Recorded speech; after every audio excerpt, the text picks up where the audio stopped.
Welcome to Tru Heel Heat.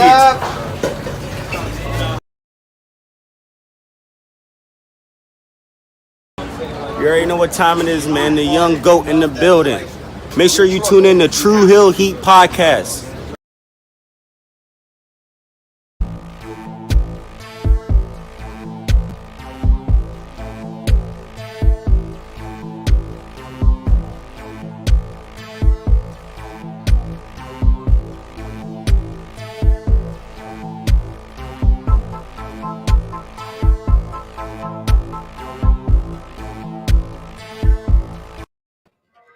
It's Saturday morning. You know what that means. It's time for some Tru Heel Heat as the color changes. There you go.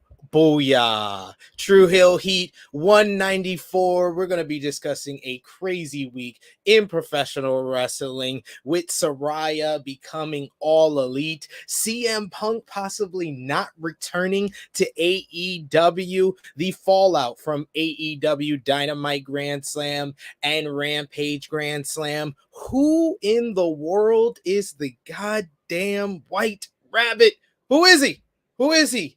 Who is he? We're going to be discussing all of that. Myself and our very special guest, the one and only Professor of Post Wrestling, Professor Kris from the NWA podcast, is Tru Heel Heat 194.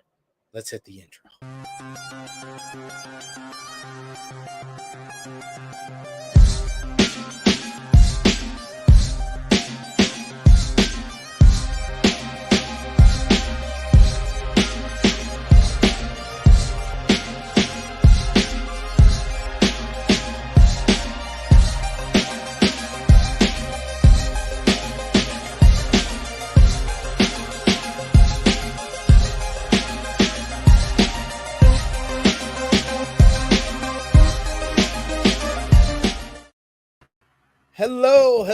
Hello. It is me, your Tru Heel Phenom, SP3. We are live on the Tru Heel Heat YouTube, Facebook, and Twitter for Tru Heel Heat 194. We are talking about a whole bunch of wrestling from a crazy week that included AEW Grand Slam with Dynamite on Wednesday with the debut of Saraya in AEW. You had Rampage Grand Slam with the Great fucking Muta, WWE SmackDown, Raw, NXT 2.0, GCW in the UK this past week, in LA last night, Impact on AXS-TV, Impact Wrestling, Victory Road, CM Punk possibly not returning to AEW, the White Rabbit tease mystery possibly leading to the WWE return of Bray Wyatt, and much, much more. I am here with my very special guest. There's no Chrissy Love this week. Shout outs to her. She's a little bit busy with some family business. So I have a very special guest with us, returning to us, one of our favorites. You've been on so many times. You're basically a regular. You're the sixth man we tag in when we need you, and you always come through with the clutch takes. He is from the NWA podcast, Post Wrestling and WrestleNomics, Professor Kris. What's going on, good brother? Hey, what's going on, man? Just shout out to Chrissy Love. Just looking for, I forgot all that stuff happened this week that you just named. So I'm ready to talk about it though. It's been a crazy week in professional wrestling. We're glad to have you on, and we're glad for everyone who's joining us live on the Tru Heel Heat YouTube, Facebook, Twitter. We appreciate you all for joining us every Saturday morning, 11:05 a.m. Eastern Time, live, or if you're watching us on demand, or if you're listening to us on your podcast platforms. If you're watching us on demand or live right now on YouTube, remember to drop that thumbs up on this video. Share this video with all your wrestling fans, friends, and family on all your favorite social media platforms. If you are new to the Tru Heel Heat YouTube channel, hit that subscribe button, hit the bell to stay notified for all the great content here.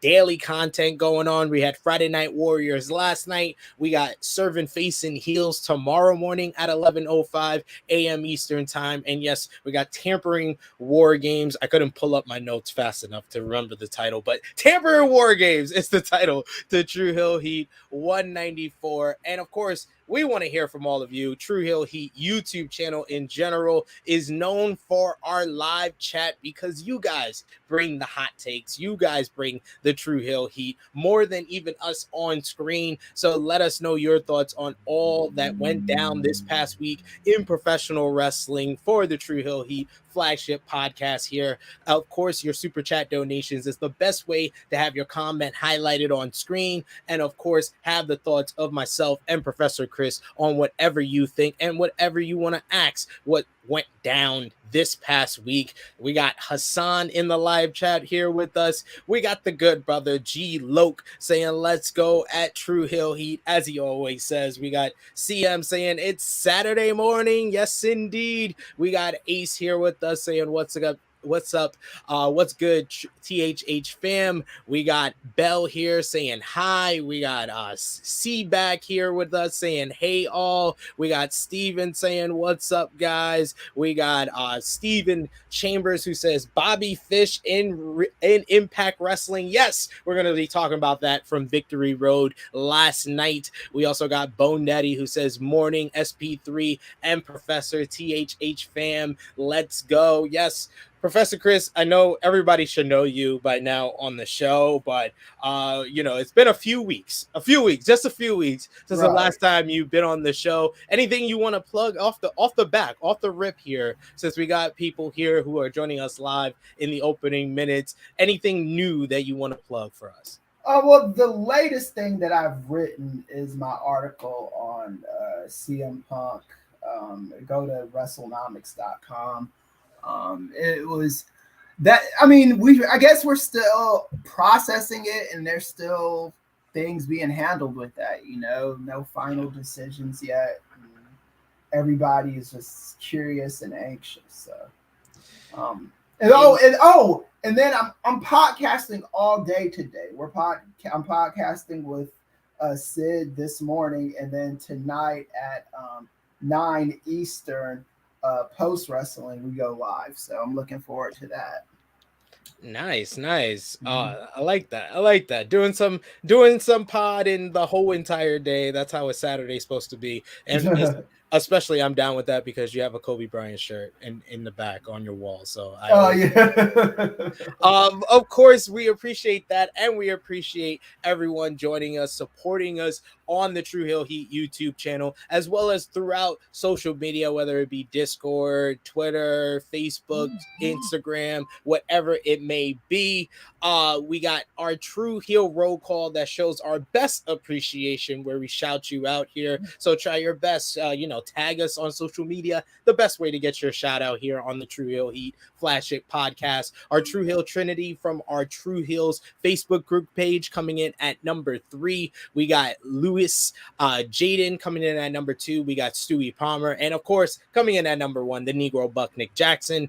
Our Patreon backers, we got Vala B, Alan Weinstein, Nick Jackson, Alex McCarthy, you good sir Professor Kris, Austin K, you my boy Blue, Yachty, Robert, Steve, Antoine, Fifth Generation Carney, DJ Eric, Ladarius, John, aka Russell Scopes, Dan Snide, Kobe, Toy Morgan, and Blue Eyes. We appreciate each and every one of our Patreon backers, and we had a lot to predict throughout the week with Dynamite Grand Slam and Rampage Grand Slam. We had Victory Road last night from Impact Wrestling. GCW had a few big shows as well, and of course WWE with their shows ever improving. So let's get into what we missed from this past week.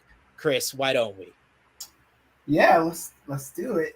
I got AEW Dynamite Grand Slam this week. They did 1,039,000 viewers, so down from last week. Last week was their highest viewership in nearly a year, and the show featured, of course, Jon Moxley defeating Bryan Danielson in an excellent main event, excellent matchup between the two members of the Blackpool Combat Club, with Moxley winning the Grand Slam Tournament of Champions and the vacant AEW World Title, Moxley's third AEW World Championship win. The Acclaimed beat Swerve in Our Glory in in a good, very, very good matchup to win the AEW World Tag Team Championships, having their crowning moment in their hometown. You also had Chris Jericho become a new champion as he defeated Claudio Castagnoli with a low blow and the Judas Effect to win the ROH World Championship. You also had Pac beat Orange Cassidy to win the AEW All Atlantic Championship by cheating for some reason. I don't know why, but it is what it is. Tony Storm defeated Dr. Britt Baker, DMD, Athena, and Serena Deeb in a fatal four-way. Post-match, Jamie Hayter joined Baker in Jumping Storm until none other than Saraya, aka the former Paige in WWE, made her All Elite Wrestling debut to back off the heels. Huge pop for Saraya in her first appearance in AEW. Professor Kris, what did you think about Grand Slam, and what did you think was the highlight of the show for you? For me, the highlight was 100% Saraya debuting. I always, for the last however long, I've been saying that I want to see Saraya, Naomi, and Paige debut in WWE, or not WWE, AEW. It's good seeing one, and it's good seeing that AEW has some kind of pull still, like where people are like, oh, you know, Triple H is WWE and they love it, and it's good to see him getting Saraya because that's a coup. The Dynamite show, I actually like the stuff they did with the Acclaim and Swerve in Our Glory. A little disappointed because I did want Swerve in Our Glory to have a lengthy title reign, but I think that sometimes you just have to pull the trigger, and the Acclaim are hot at the moment, and it just made sense to give them the belt, so I'm not gonna complain about that too much. And for the first time probably in AEW's existence, I feel like there are black people on the roster that aren't there just filling seats. Like, they feel important and integral to the movement of storylines on that show. And that's all I ever ask for. I'm not like one of those people that say, oh, you got to make a black guy world champ in the first year or whatever. You know, just make them feel meaningful.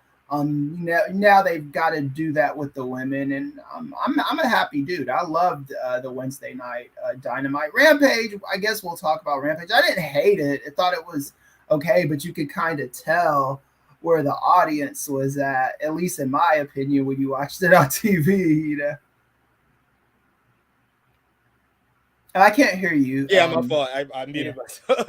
I watched it just to see if I can notice when there was large sections of the crowd leaving, since I was there live for it. And yeah, it was noticeable, you know, even watching for the first matchup, that there was certain sections that were missing people that were there for Dynamite. It wasn't as packed as last year. I said it on AE Ramble earlier in the week with Jimmy that I felt like the crowd this year was louder for longer than the crowd last year. I felt the crowd last year was louder at their peak during the Bryan Omega matchup, but throughout the show, I didn't feel that same type of energy, but you felt that energy from this crowd in the opening matchup with Claudio and Jericho, Acclaimed and Swerve. You felt it in the main event. You felt it for MJF. So they had more sections of the show where they were very vocal and made their impact on the show than last year's crowd. But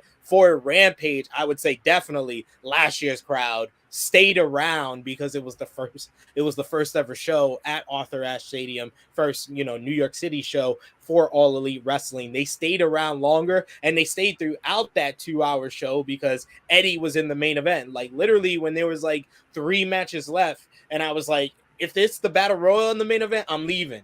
If it's Ricky and Powerhouse, maybe I'll stay. If it's Eddie, I'll definitely stay. And then Eddie came out, and I was like, oh, I know there's going to be a bunch of people leaving. I saw a bunch of people leaving especially after the finish of that, which we'll talk about.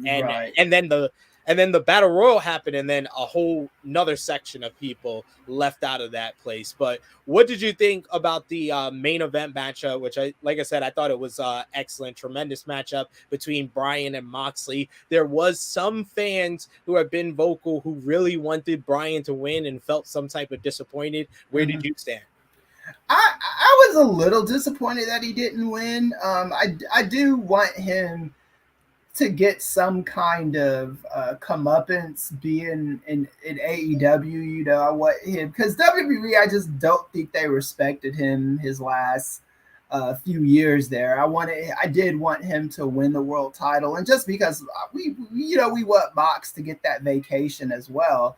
But I had no problem with it, just surface level. I thought it was fine. Mox has to be their guy. They need a guy, because Omega is not going to be their guy for the foreseeable future, and CM Punk isn't going to be their guy for a little while. And Mox fits that bill, and Mox loves being there, and Mox is good at getting the fans to love that product as well. So I think he's a very good, I guess, for lack of a better term, cheerleader for AEW.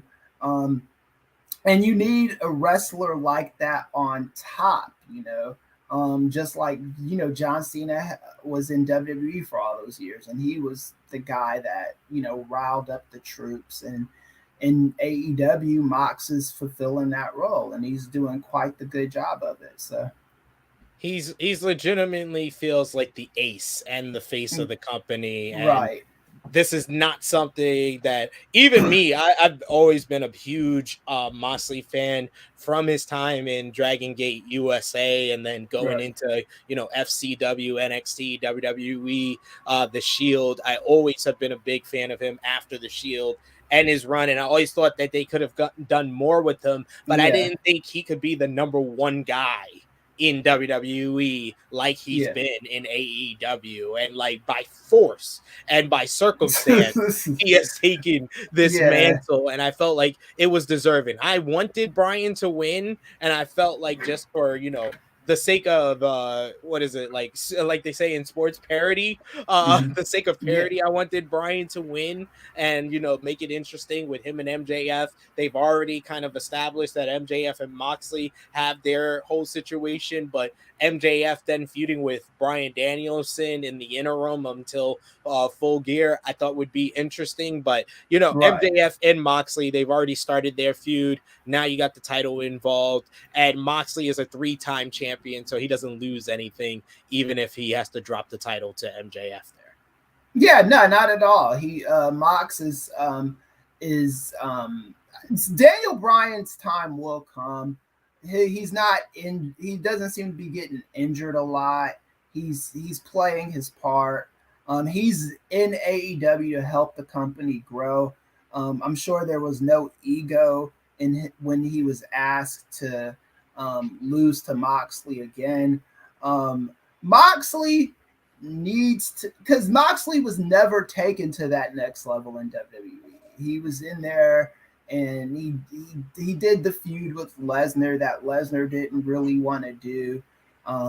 He was asked to do all kinds of just stupid shit in WWE that us fans need to forget about fast, So I'm cool with all of it. I like I said, you can be mad for a second that Bryan didn't win, but I think once the smoke settles, you gotta just deal with the realization that Mox is their guy right now, and it'll be interesting to see what happens once MJF dethrones him, which I assume will happen, and the way they'll go with that, Yeah.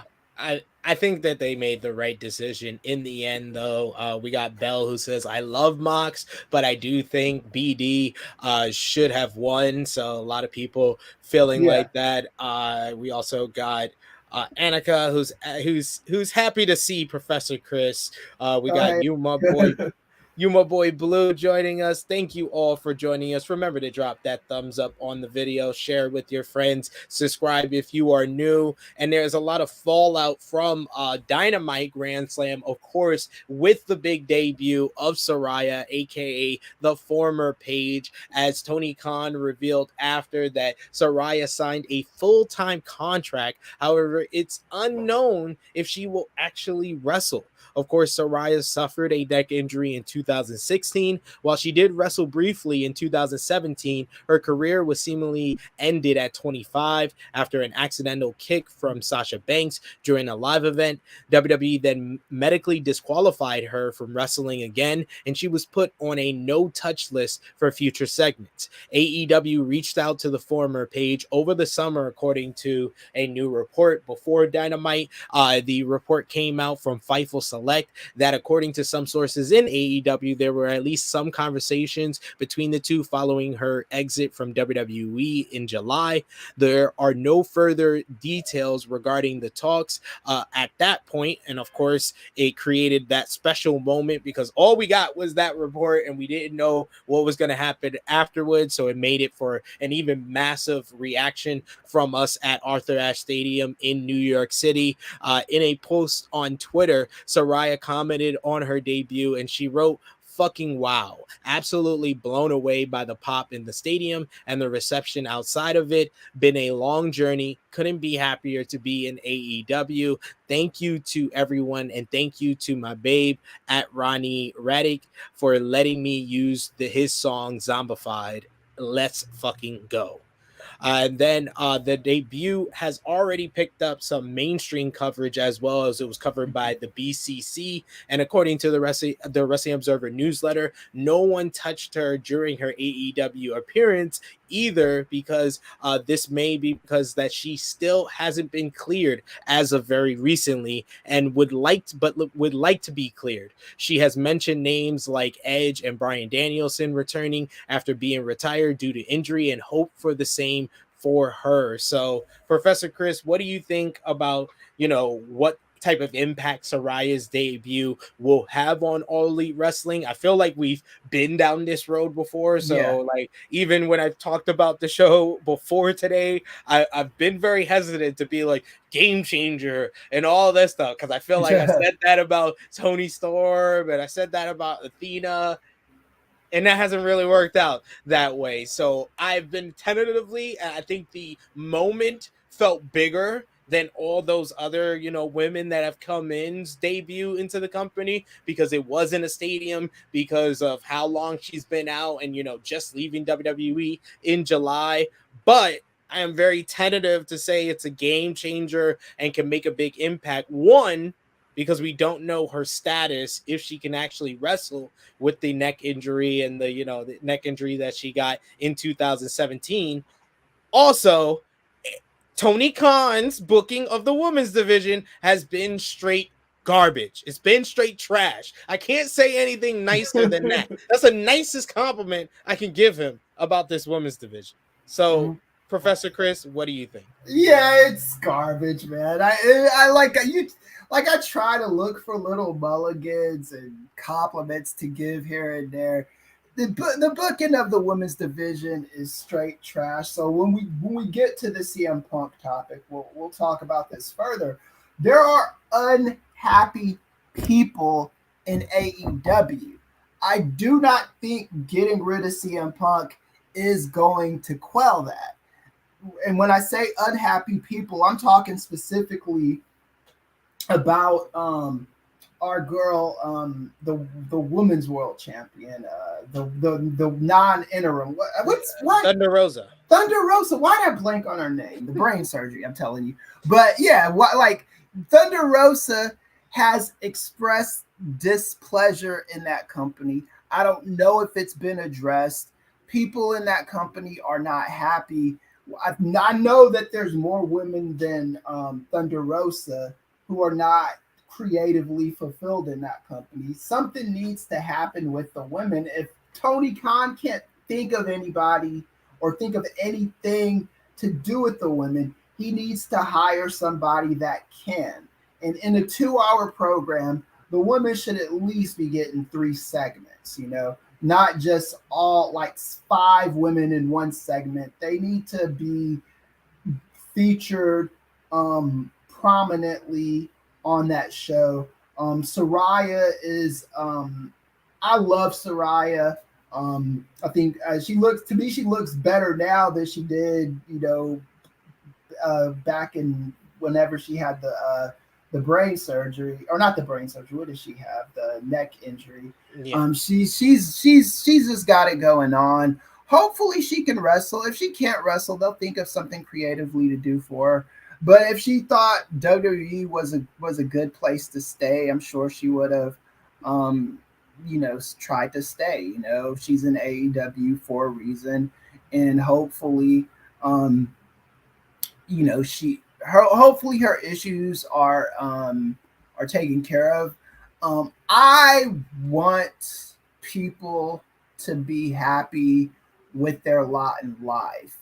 If you are a wrestler and you want to wrestle, I want you to be able to wrestle. But if it's not safe or feasible for you to wrestle, you got to kind of consider that as well. And that's a hard thing to let go of. And I didn't even know the stuff about the no touch stuff in AEW. I had no clue that was still going on. So I guess we'll see what happens, right? Yeah, I mean, I think that her debut was similar to Sting's debut at Winter is Coming 2020, where there was that mystery if he would be doing anything physical at that point, and he just came out and no one touched him. He didn't touch anyone. It was sort of like that. So I think Saraya's debut was similar in that regard, where I do think that she has been cleared, but I think they want to leave it the mystery. Okay, cool. And that's the story that they're going with to start things off for her run here in All Elite Wrestling. So yeah, that's the route I think they're going. Yeah, that's a great story to go with too, man. And again, I think she can do more in AEW, just like I think Naomi. I think Naomi and Sasha, both of them. I think they are better served. Better served than All Elite Wrestling. We got in the AEW of the women in that company. Why would I want to go there? And I think that we need to start seeing the women do more things in AEW. Yeah, for sure.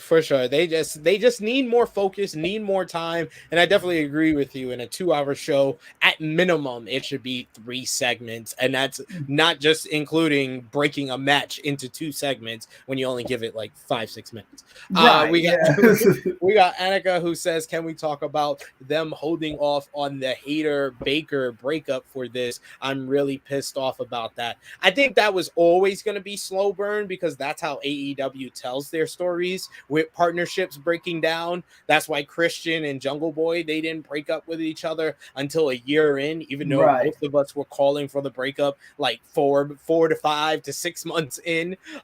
This is how they kind of tell their stories. The Hangman elite story that's still going on to this day. This is just how they tell their story. So I think that it makes sense that someone new comes in and they kind of rear course and kind of delay it, slow burn it for a little bit. I think we'll see more dissension between them, even though it seemed like they reunited on Dynamite Grand Slam. Yeah, and Annika, I do think there's something to what you're saying. I do.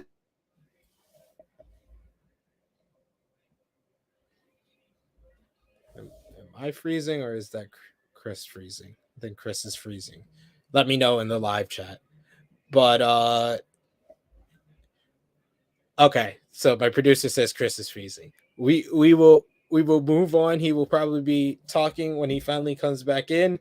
We had other notes to talk about with the fallout from AEW Dynamite Grand Slam from this past Wednesday. We had the Wrestling Observer newsletter reports that AEW Grand Slam this past Wednesday had a live gate that was higher than last year, even if attendance was down. The show had 13,800 fans with 12,600 paid and a gate of just under $1 million, $1,020,000. This is down from last year at Arthur Ashe Stadium in attendance, as that show had 20,300 and 18,300 paid, but the gate last year was 9,600. So that is why increasing ticket prices. This is why businesses do it.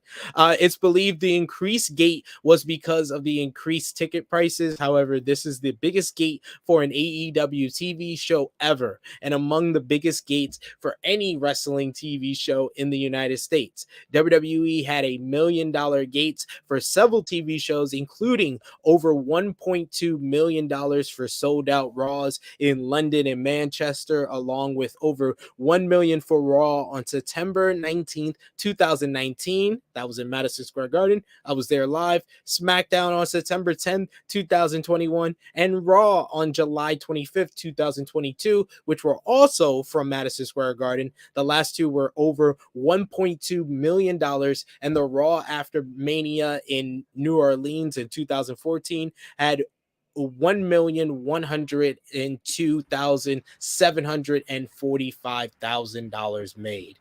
And Professor Kris is back with us. And sorry about that, man. I that's why I have two networks in my apartment, so we're good because one of them is dead, and on my tablet it looks like it's still dead. But this is why anyway, we improvise and we keep it moving. So this is great. Right. This is great. Thank you, baby. We appreciate you. I had the people in the chat had to tell me if I was frozen or you was frozen. That always confuses me on StreamYard sometimes. We got people telling us that Kris was frozen. Thank you, folks. Yeah.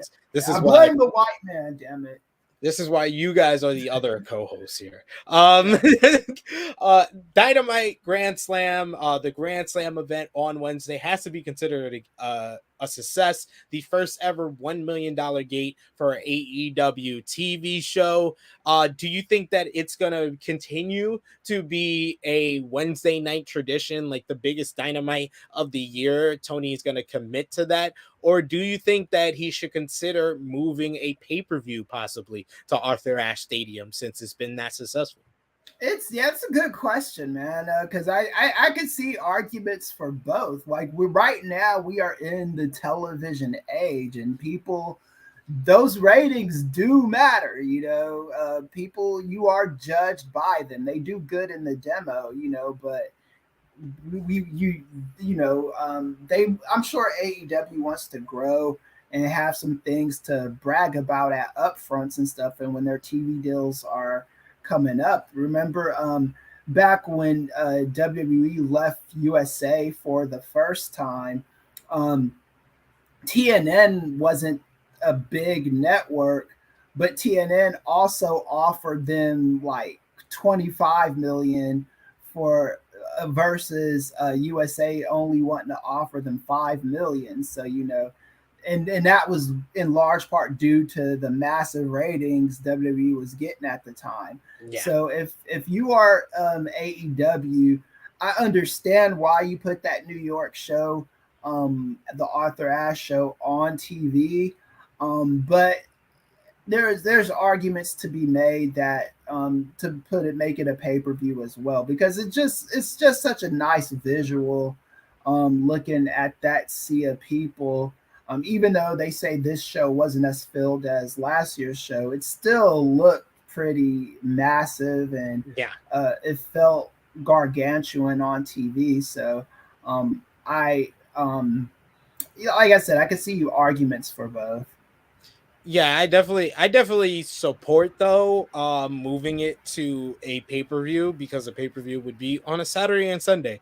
Not on Right. a fucking Wednesday night where I have to go home and walk around the building until 1 a.m. For people to find, where they need to go, their Where the buses, their concession? trains, their cars, and then finally get myself home around like after 1:30, nearly 2 a.m. because the show doesn't end until 12:35. The bell rang for Ricky Starks and Powerhouse Hobbs on Wednesday at 12:35 a.m. Like, that is ridiculous. That's ridiculous. Were the concession stands at least better? Like, I heard people complaining a lot, like, it was hard to get food and merchandise and stuff like that. Yeah. We got our producer in the chat telling me there were concessions, but they didn't have enough merch. I felt like the as far as like food concessions, getting food and drinks, that looked smoother than how it was compared, described to me about last year. But as far as the merchandise lines, those were always long. Then when you looked at what they had, they very much lack. They have a severe lack of merchandise at these shows. Like going to Rampage in Chicago before All Out, going to the All Out pay-per-view, and then going to this show. I've been to 3 AEW events this month. They really need to up their supply as far as merchandise at the live shows. The fact that you can't get t-shirts for a John Moxley, you're the world champion, a Bryan Danielson, they don't have t-shirts for them. Like, literally, when I was at All Out, all you can really get is they had FTR shirt, they had the All Out kind of like pay-per-view I was there shirt, they had a Moxley Punk shirt, and then they had a bunch of like AEW merch. That's it. Like, they don't have a wide range of the guys. At least the most popular guys should be in the merchandise stands when you go to Like when I was at that WrestleMania in Atlanta a few years ago, I remember at that WrestleMania, WWE introduced that red shirt that Cena started wearing after he was wearing one of those other Fruity Pebbles shirts. And there were kids in that line crying because they thought, they were like, where's the shirt that Cena wears? You know what I'm saying? And the merch people had to explain to them, oh, this is the new shirt. And there were tons of them, man. Like they did not run out of shirts, is what I'm trying to say. And AEW, do better, man. You got to expect people, have faith in your product. People are going to buy those shirts. And if they don't, they'll buy them at the next event. But yeah, they need to have that stuff on mass, especially for their top guys like Moxley and, the people that are going to move merch. Yeah, 100%. We got a sad note here from our good friend, the good brother, Negro Bug Nick Jackson, saying, "Sub THH fam, sorry I'm late, found out this morning. One of my friends who I bonded with through wrestling passed away. Love y'all and tell the people you care about you love them. Rest in peace, Kenny." And yes, shout outs and prayers go to Kenny. Rest in peace. Prayers to his family, his friends. Negro Buck, we're here for you here at THH. So, all our love to the Negro Buck and the loss in his life today. Sorry about that, man. Yeah, shout out, man. Prayers for sure. And then we got to go on to one final note from AEW Dynamite Grand Slam. And yes, Chris, it feels like just yesterday we had you here and we were talking about a certain individual who wows out at media scrums. Yes, we are talking about CM Punk during a recent PWTorch.com audio show Wade Keller recapped AEW Dynamite Grand Slam while speaking about the ROH World Title match between Chris Jericho and Claudio Castagnoli. Keller noted how Punk's name was excluded when Ian Riccaboni talked about the big names that have held the title. Keller also added that he doesn't expect Punk to return, and while nothing is 100% set in stone, things seem to be leaning towards a buyout of Punk's AEW contract. Keller said, and I quote, "I think this is noteworthy, but not surprising that he excluded CM Punk's name as he talked about some of the biggest names who have held the title. That's a bit of a tell. As I talked with Jason Powell yesterday about, I am not expecting CM Punk to wrestle in AEW ever again. I'm not saying it's 100% sure thing, but everything is pointing in the direction of some sort of buyout of his contract. We'll learn more eventually about that situation." So the big question for you, Professor Kris, CM Punk, does he ever wrestle in AEW ever again? I don't know. I'm not a big fan, and I like Wade Keller. I know Wade Keller. I'm not a big fan of like these kind of speculative reports because we already talked about that a couple weeks ago. So I mean, I don't think this is new news, right? But like, you know, when Wade Keller says something, it's gonna reverberate around the wrestling community. I think that if CM Punk thinks he did nothing wrong in that media scrum, then he needs to go because he did do something wrong. What he did was clearly wrong. Everybody that I talked to that went to that media scrum said, hey, this guy was unprompted. He just, when he went on those rants on these people. So, I mean, that was wrong. If he doesn't recognize that, then he probably should go. But if he's got some level of atonement, nobody is getting sued, and they can find some kind of way to work together, you know, I think that I don't see the problem in them working it out. But I think at this point, I think AEW will be fine without CM Punk. CM Punk, I think he's valuable, but I think CM Punk doesn't quite understand that what makes him more valuable is being attached to a mainstream wrestling product that everybody watches.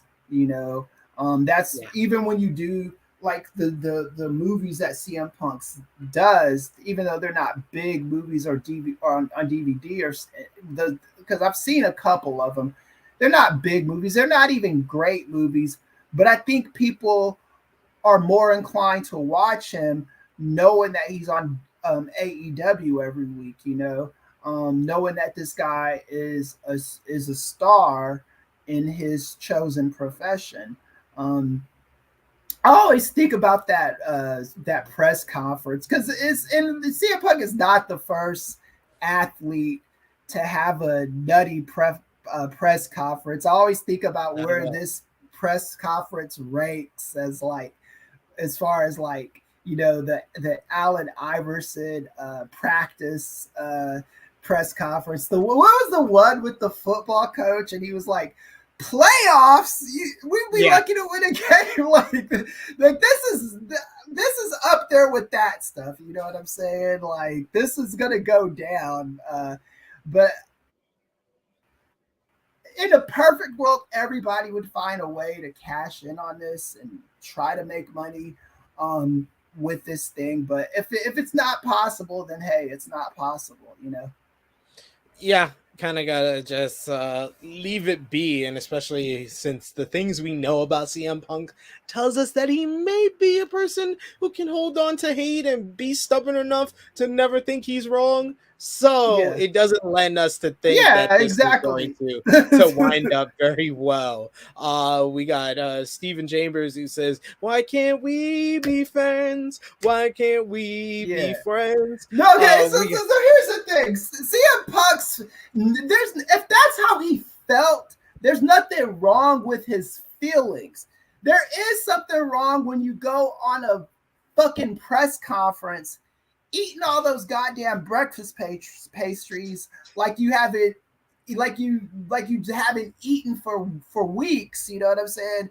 Then you're just banging on everybody. Yeah, you know, that is not right, you know. And if someone shows this to CM Punk, that was not right. Your feelings are not wrong. Your feelings are your feelings, and you are entitled to them. You are not entitled to go on television and just bury every goddamn body and expect people to be cool with it. That's just not how the real world works, you know. If we did that at our jobs, people would be pissed at us, you know. Yeah. I don't think the Bucks handled it right either. Don't get me wrong. They don't. You don't go in somebody's locker room, kick down the door, barge in, whatever the fuck ever. You don't do that when somebody is running hot and mad and angry and expect you're gonna have some kind of rational conversation with them, right? Yeah. So everybody needs to acknowledge what they did was not 100% right. That once you can acknowledge that, you can move on from this shit. Yeah. The Bucks seem like the type of people that they would be able to move on from this, but CM Punk. Yeah, CM Punk seems like not so much. CM saying, nah, speaking on someone's finances and mom every time on site. We also got... But they have a personal beef and vendetta against each other. So, like, you know, it is what it is with that. Yeah, we got Lloyd who says, I believe the playoffs quote was from Jim Mora. Mora, that is who it was from. Thank you. And CM, yes, correctly noting out that kicking the door plus negative energy rumor has been recanted, even from the Punk and Ace Steel side. So, yeah. That's very true. We got to move on. And I do think the kicking the door down is the most least important part of this. They went into his fucking locker room while this dude was angry and ready to hit people. So sorry about that.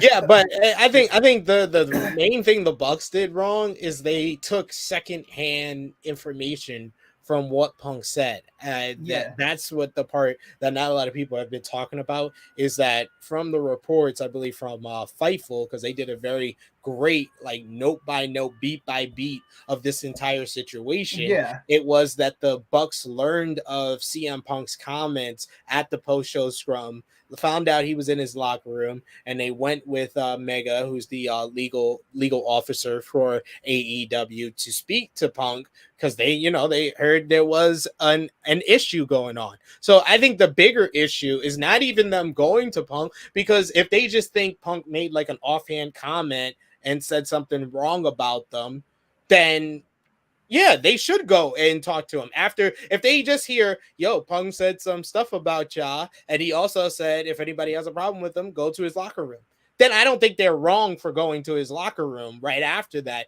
to speak to him. They were wrong for not hearing what he had to say, because I think if they heard what he had to say, then they would have known how hot he was and the fact that they shouldn't go into his locker room at that point. I think we have to go one step back further for where the mistake was. Go into the locker room? No, not really a mistake, because Punk, one, invited anybody, and two, if you're an EVP and you hear one of your top stars has an issue with you and made it public at a press conference, you want to squash that and get that out the way as soon as possible. I don't believe the part of this and the notes that was taken from each side that I don't really believe is the Punk and Ace Steel side saying they thought Matt Jackson and Nick Jackson were going to punch them. That's the part I'm just like... Come on, dog. Come on. Just say that y'all were in a heightened state of anger. Y'all saw red and y'all attacked them. Y'all can just say that. Y'all trying to make yourself look good and make yourself don't sound like wild animals, even though you have your friend there who saw his wife was in danger and decided to bite people. So yeah, you don't want to seem like wild animals. So you have to be like, oh yeah, they came in with the intent to start a fight. So yeah, they came in with the intent to start a fight with the legal officer of the company something ain't adding up from y'all side. Something ain't adding up. That's all I got to say. Yeah, I don't know what the intent was. I'm just, if I had saw that press conference, I would have chilled for a minute before I went in there. But if they didn't see the press conference and they went in there, it's not necessarily wrong, but it's, to me, it's just kind of, there's certain rules to handle that. And I think when you are EVP, you do have to rise above everybody else that's talent in that company. Even if CM Punk is mocking your position, you still have to, you have to be, somebody's got to be the adult in the room, and it's the job of management to be the adults in the room. CM Punk, yeah, I don't, there's no part of me that thinks he's a good guy in this situation. It just doesn't exist in my head. But I think that if he could express that, just like you said though, Sid, I mean, he's probably just never gonna, acknowledge his wrong part in that situation. And if he doesn't do that, then I'm afraid to say it, he's gonna have to kick rocks.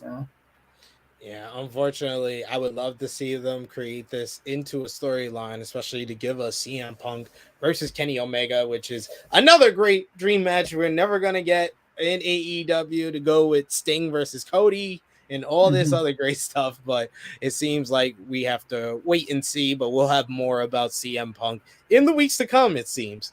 AEW Rampage Grand Slam was last night, Professor Kris. You had Sting and Darby Allin defeating the House of Black in a no disqualification match that was the opener, and this one full of dangerous moments, like Sting going through a table and hitting his head on a second table, a crazy botch there. But of course, Sting and Darby Allin got the win thanks to help from the legend, the living legend himself, the Great Muta, on his retirement tour, stopping by to help out his former enemy, the Stinger. Their battles in 1989 and the early 90s, bringing it back here to 2022 in front of the Arthur Ashe Stadium crowd. What a pop for the Great Muta live. He gave the green mist to Buddy Matthews before receiving the Scorpion Death Drop for the win for Sting and Darby Allin.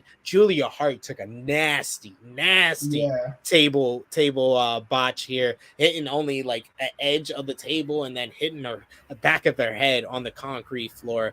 And then it was also announced after AEW Rampage Grand Slam that Sting will be a part of Great Muta's retirement tour in Japan for Pro Wrestling Noah. He's going to appear in January for the final night of the Great Muta's retirement tour.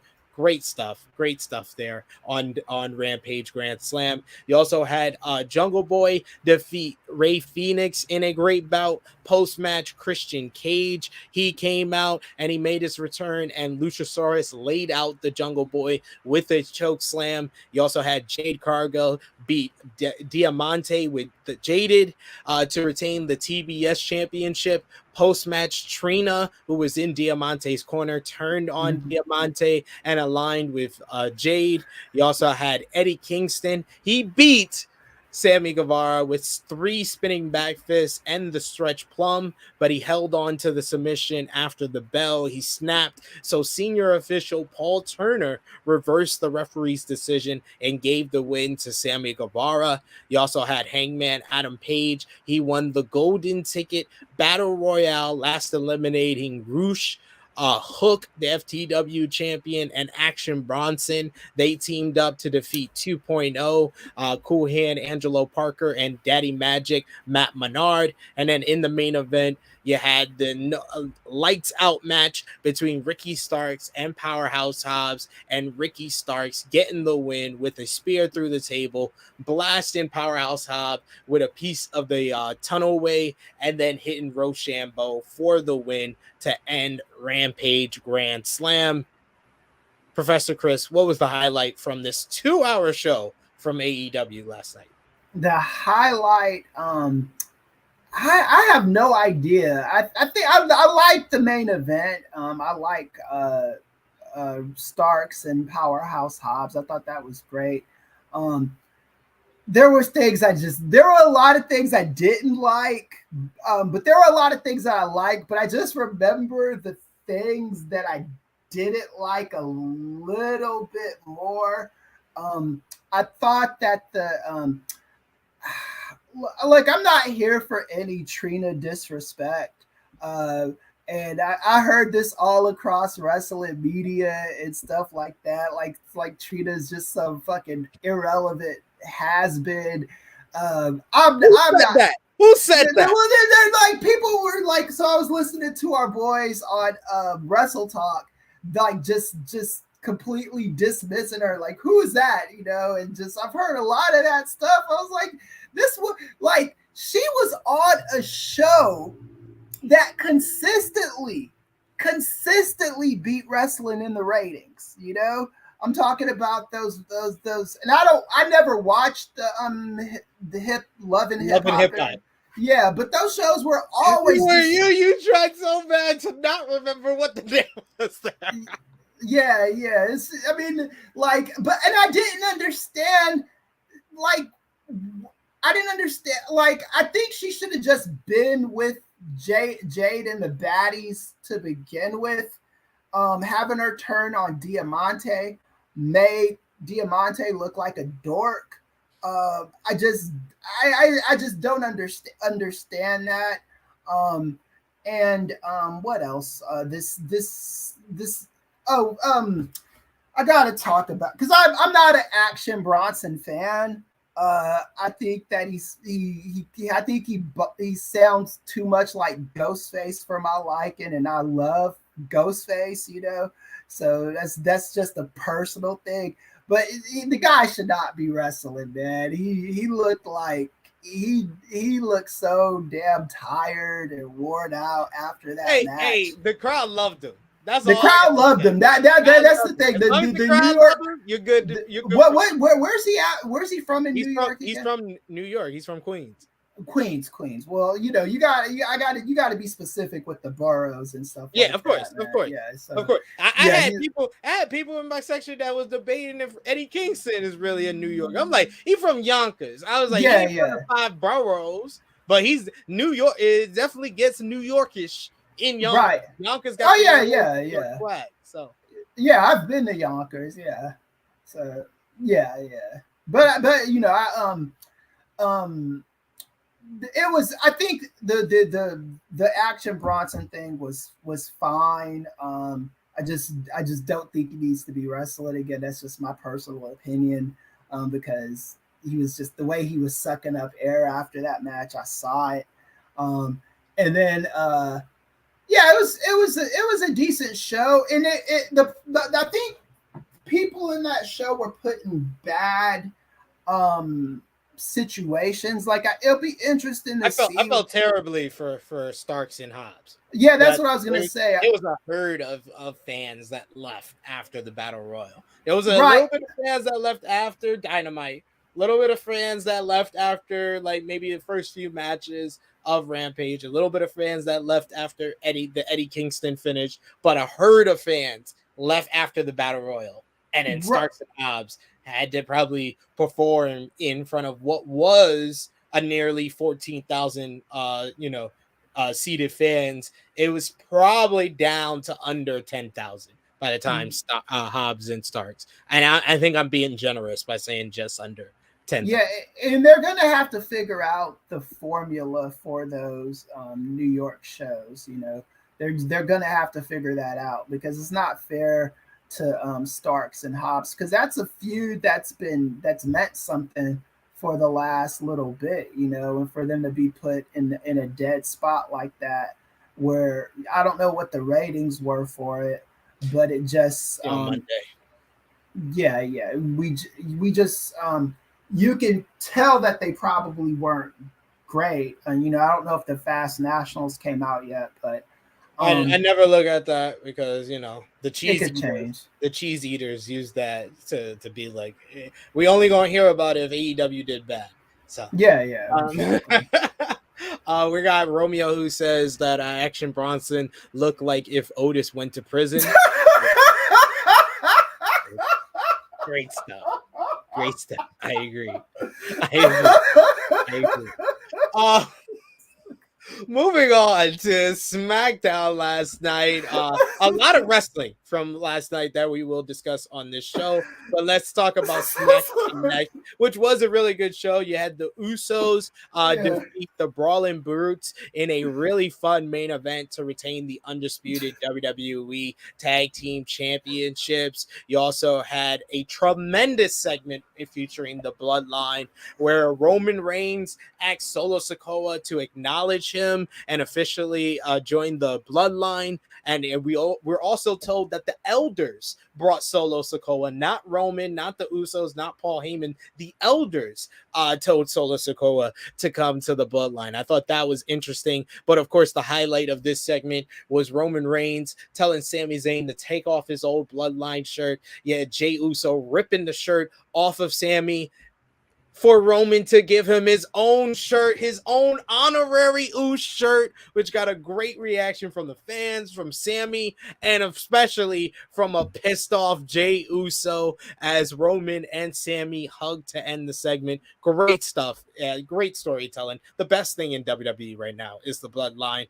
You also had Liv Morgan showing her extreme side, beating Lacey Evans, and then attacking her with a kendo stick, and then ending the beatdown with a huge senton off the top rope through a table at ringside, and then calling out Ronda Rousey afterwards. You also had Drew McIntyre challenge Karrion Kross to a strap match at Extreme Rules on October 8th, but Scarlett unfortunately tried to throw a fireball at Drew McIntyre that failed to create fire. It was a paper fire, I guess.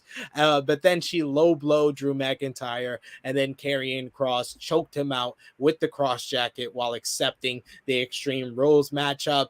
Also, Braun Strowman power bombed Otis to get the victory in their Battle of the Behemoth. And we got the latest QR code from the mystery that has been sweeping the nation, Professor Kris. The mystery of the White Rabbit, which we will discuss here. I do want to ask you, since we didn't get too much of your thoughts last time on WWE, what do you think about this whole Sami Zayn in the Bloodline situation? I know you're not someone that has enjoyed WWE historically in recent memory, but what do you think about what Sami Zayn has been accomplishing with the Bloodline? I think it's been good. I gotta get away from that that Otis in prison joke, but I think it's been good. I think that Sammy, I think they've done it in a comical way. I almost don't want to see them turn on him. I actually would like to see something a little bit more creative than just them beating him down at the end, which we all know is going to happen. But I've enjoyed it. I'm not as bullish on the Triple H era as I was before it started, because I'm still starting to see little things here and there. Sami Zayn stuff, and the Solo Sikoa going to the ring and not acknowledging Roman Reigns. I thought that was great. I thought with Liv Morgan, love that. I thought that because the booking of her has been bad, and she needs to do some stuff that shows that she's a badass. So the fans, because I do think there's still a little bit of that resentment towards her, but if she keeps doing stuff like what she did last night, that resentment will slowly go away. Yeah, sooner or later, it will go away. They're trying their best with Liv Morgan at this point, but We shall see if that works out for them anytime soon. Got a couple Yeah. of comments to highlight here. We got Belle, who's excited about Sammy officially joining the Bloodline. We got Annika, who says the elders, aka Roman's daddy and half daddy, and Bebe saying 923 my ass. Which brings us to the other topic of conversation that's been sweeping the nation in WWE, that QR code that we talked about Oh yeah. on SmackDown. It's been talked about for over the past week, Professor Kris, after playing White Rabbit by Jefferson Airplane with red lighting during commercials of last Friday SmackDown taping and weekend house shows. WWE deepened the mystery of its rabbit teases on Monday's Monday Night Raw with a QR code that led to a Hangman game teasing the date of this week's SmackDown. The Raw show featured a QR code in the background of a backstage segment with Austin Theory, and the code led to a video of a Hangman game with a white rabbit with the topic of who killed the world, and it spelled out "you did," which led to a wormhole of some sorts that revealed the date of 9/23, which was Friday's SmackDown. WWE Shop even took to this with White Rabbit merchandise with two different designs. One includes a basic logo, and the other has the Hangman game with the phrase "Who killed the world?" And then we got a new White Rabbit tease on last night's episode of WWE SmackDown. Friday night's show featured the QR code like we showed before in the background of the Hit Row Watch Party segment, which led to a new game, and completing the game takes the White Rabbit in a wormhole that led to the words Parseid. I think I'm saying that correctly. As well as a coordinate that references where Monday's Raw will take place. PW Insider reports that fans left the SmackDown taping and they found a flyers with the coordinates and a White Rabbit graphic on their cars. And of course, this whole White Rabbit mystery have led many fans to believe that it's none other than Bray Wyatt, and that this is all WWE creating a mystery with Bray Wyatt. WWE is determined not to let the end game for their White Rabbit teases get out. According to a new report, all the teases have led some to believe that it was about Bray Wyatt. According to Fightful Select, the majority of WWE is being kept in the dark of what the segment means, and no talent or on-screen staff they've spoken to have been told what they are about. The speculation is almost unanimous that it is likely related to Bray Wyatt, who WWE officials believed was more likely to return to the company under the new regime as of yet. There has been no confirmation that Wyatt is back with the company, though many within WWE expect it to happen sooner rather than later. And the report notes that some involved in production work in the company that are usually told of such things also have not been informed of what the teases are for. Those who deliver and direct props have not been included in some of the backstage teases in their list of props, and that have been brought to tapings that go out company wide. The site says that it spoke with over 20 people in the company, and they all believe that WWE needs to deliver here. There's some speculation that the teasers are leading to something involving Karrion Kross, which one staff member said they wouldn't consider that a disappointment, but doesn't think the company would do so for someone who has already been back for a while. Another top star said paying something like this off is integral in setting the tone for shows moving forward. Right. I agree. Professor Kris, is the White Rabbit? Who do you think is the White Rabbit? Though I think it's Bray Wyatt. The word that you put up on the screen was patricide, and that means the killing of killing your father, or something like that, when a father or a son or daughter kills their father, if I'm not mistaken. Yeah, I think it's Bray Wyatt. I'm not super excited about a Bray Wyatt return. I don't hate it, but I do think that if you're gonna bring Bray Wyatt back, he's somebody that you kind of gotta work up and get people excited about. I think he was a bigger star than I think Braun Strowman is a guy that you could just bring at a random show and people are just like, they pretty much did. Yeah, and exactly. Now, I didn't see anything wrong with that because I don't think Strowman is a big enough star where you need pomp and circumstance behind him. Yeah, Bray Wyatt, I think at one point was a big superstar, and you do need the pomp and circumstance behind him, and you need to kind of make us forget about some of the more goofy stuff that was going on with them in the Vince McMahon regime.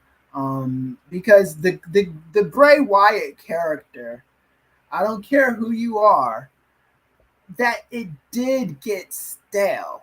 It didn't stay good, it got stale. He was just not burying, but like just kicking out of everybody's everything, and it got too hocus pocusy. It wasn't making a lot of sense. And then they finally just gave up on it, and that's what they do in WWE, or that's what they did in WWE. They get a character, they like them for a little while, and then they realize how stupid the build is, and they give up on it. So I'm hoping that this time around in WWE, Bray Wyatt has a good, solid run. And I think that Bray Wyatt, William Rotundo, is talented enough to make us forget about some of the more goofy shit that was going on with Bray Wyatt, when he was there the first time. I hope so. that's all I yeah. I hope so. Like, yeah. I think they're gonna have to drag this out for a bit. We got Bell who's saying that Bray will be coming back around October, November time. In my opinion, they'll stretch this out. I could see that. I could see him returning at like Extreme Rolls. That'd be something interesting, I guess. Bray Bebe says if it wasn't Bray, then who could it be? Under McMahon, the possibilities would be endless, stupid possibilities. But with Triple H, I would think that it would be a pretty big deal / name. So yeah, I mean, well, I don't think it's gonna be Karrion Kross. I know, the White Rabbit. He was the White Rabbit in Lucha Underground. The hourglass that was seen in that picture during the first video. People said, "Oh, it's got to be Karrion Kross." Then no. That would be definitely a disappointment. You see the hourglass with the red circle there. That would definitely be a disappointment. Right. The lettering is actually the lettering that they used on a Bray Wyatt t-shirt a couple of years back. So it all lends to think that it is Bray Wyatt. It just depends on how they reintroduce him. Because WWE does great with the moment, and it's great, but they don't always do great with the follow-up. The follow-up is not always deliver on the moment of them coming in. So I agree. They can deliver on not only just the moment, but a feud that gets Bray Wyatt really going and gets him positioned as a top star again. Yeah, I 100% agree. Who is out there on the free agent market that's gonna be a big deal? I think the only person left at the moment is Bray Wyatt. So it's got to be someone on that level. And like Sid was just saying, this. We got to wait and see, man. And I'm willing to do that in the Triple H era. I think that I'm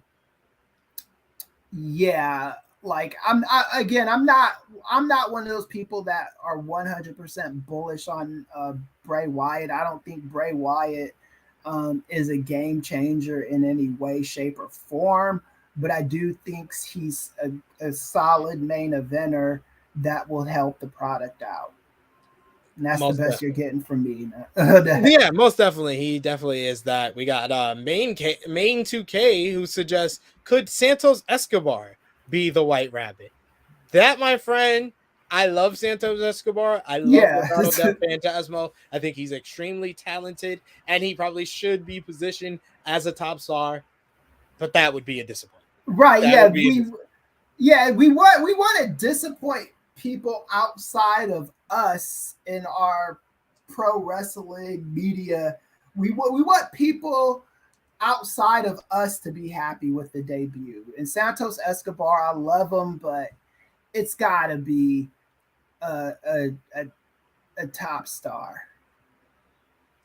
No, and Bay TK doesn't have to say take note, TK. This is how you debut or return someone. He knows how to do those moments very well. He also doesn't know how to do the follow up after that very well. Like all of his debuts have been knocked out the park. Malakai Black, who's no longer with the company, his debut was fantastic. It's the follow up that failed. Yeah, the debuts of Adam Cole and Bryan Danielson, amazing moments at All Out. The debut of CM Punk is one of the greatest returns to professional wrestling of all time. CM Punk's return this year was fantastic with how they did it. He doesn't know how to do the follow-up. That's the big thing, baby. Both TK, Triple H, even Vince in retirement needs to take notes on how to follow up the good debut or return. Right, and I think that like with it's like what happened with Malakai Black, it's not like he turned into a jobber after he debuted. It's just he settled in this place in AEW where he just wasn't important anymore. And that's the problem with AEW. It's like they debut people well, but for certain guys, TK he gets the new toy. He likes it for, a few weeks or whatever. And then when the newer toy comes in, the old toy kind of gets left to the wayside. And Malakai Black, they didn't bury the guy. I don't think he was ever buried. No. It's just he settled in this weird space between top guy and bottom of the barrel. He was like right there, and he just wasn't doing anything, which is no man's land in a exactly. But yeah, I think this White Rabbit mystery, it will also be something that we keep talking about, like the CM Punk drama in AEW. But let's talk about where the White Rabbit mystery started out on WWE Raw this week. They did 1.593 million viewers, significantly down from last week as the NFL, Monday Night Football competition has been hurting them. The show featured Bobby Lashley defeating Seth Rollins thanks to a distraction from Matt Riddle to retain the United States Championship. Kevin Owens beat Austin Theory in a really good match thanks to a distraction from Johnny Gargano. We got the first official White Rabbit tease on TV with the QR code behind Theory during a backstage segment that we mentioned earlier. Dominic Mysterio got nuclear heat ahead of the Judgment Day, beating Matt Riddle and Rey Mysterio thanks to distraction from Seth Rollins. And Bayley defeated Alexa Bliss thanks to an assist from Damage Control. So some good stuff on Monday Night Raw. Another good episode as they continue under the Triple H era of this whole thing. What do you think about the announcement, though, coming into Extreme Rules, which is in 2 weeks' time? It's going to be Matt Riddle versus Seth Rollins in a fight pit match. So another NXT staple coming to the WWE main roster, Professor Kris. Oh yeah, I think it'll be fine, and I'm kind of in the 11th hour with the Seth Rollins Matt Riddle feud. It's been great, but I think it's got to come to a crescendo at some point, and I think that the fight pit is a perfect way to put a bow on that feud. Yeah, I think it should probably be the end. They can revisit it down the road, but finish it at like 2 major wins. I mean, 1 major win apiece for each guy. And I called the fight pit from jump. Thank you, Nick Jackson. I appreciate that. Saying can't wait for the fight pit match. Props to you for calling that from the jump. SP3. Yes, check out our Clash in the Castle preview where I predicted that. beforehand. Ahead of Monday's Raw, though, another NXT staple was announced to be coming to the main roster, Professor Kris, as Triple H announced that this year's WWE Survivor Series will feature 2 War Games matches for the first time ever. While there have been War Games matches in NXT, it's never happened on the main roster. He also noted, Triple H, that the show would not be Raw versus SmackDown. On this year's Survivor Series, he said, we'll have a men's War Games match and a women's War Games match. The tradition of the Survivor Series has ebbed and flowed and changed slightly over time, but this will be similar to that. This will not be Raw versus SmackDown. It will be much more storyline driven. I still look at it as a traditional component to Survivor Series in there because it's large teams of people competing. We just upped the ante a little bit with War Games and made it evolve. Right. Professor Kris, what do you think about War Games coming to the main roster and actually making Survivor Series must watch again? Right. My question is, what does Vince McMahon think about this? I know he's somewhere not liking this at the moment, but yeah, I do think this is a very good idea. You own the intellectual property of War Games. You need to take advantage of it. I am looking forward to both matches. I'm glad they're not doing that brand versus brand bullshit. That was getting old fast. It started to just not make sense. You would have a guy who was on SmackDown one week, and then the next week he was on Raw, and then all of a sudden he had this ridiculously stupid pride to be on Raw. It's like, it reminds me of like Capital City, the Capital City rioters, right? Where it's just I'm American, like what are you so fucking patriotic for about being on Raw or SmackDown? At least the Capital City rioters, it makes sense on a meta level.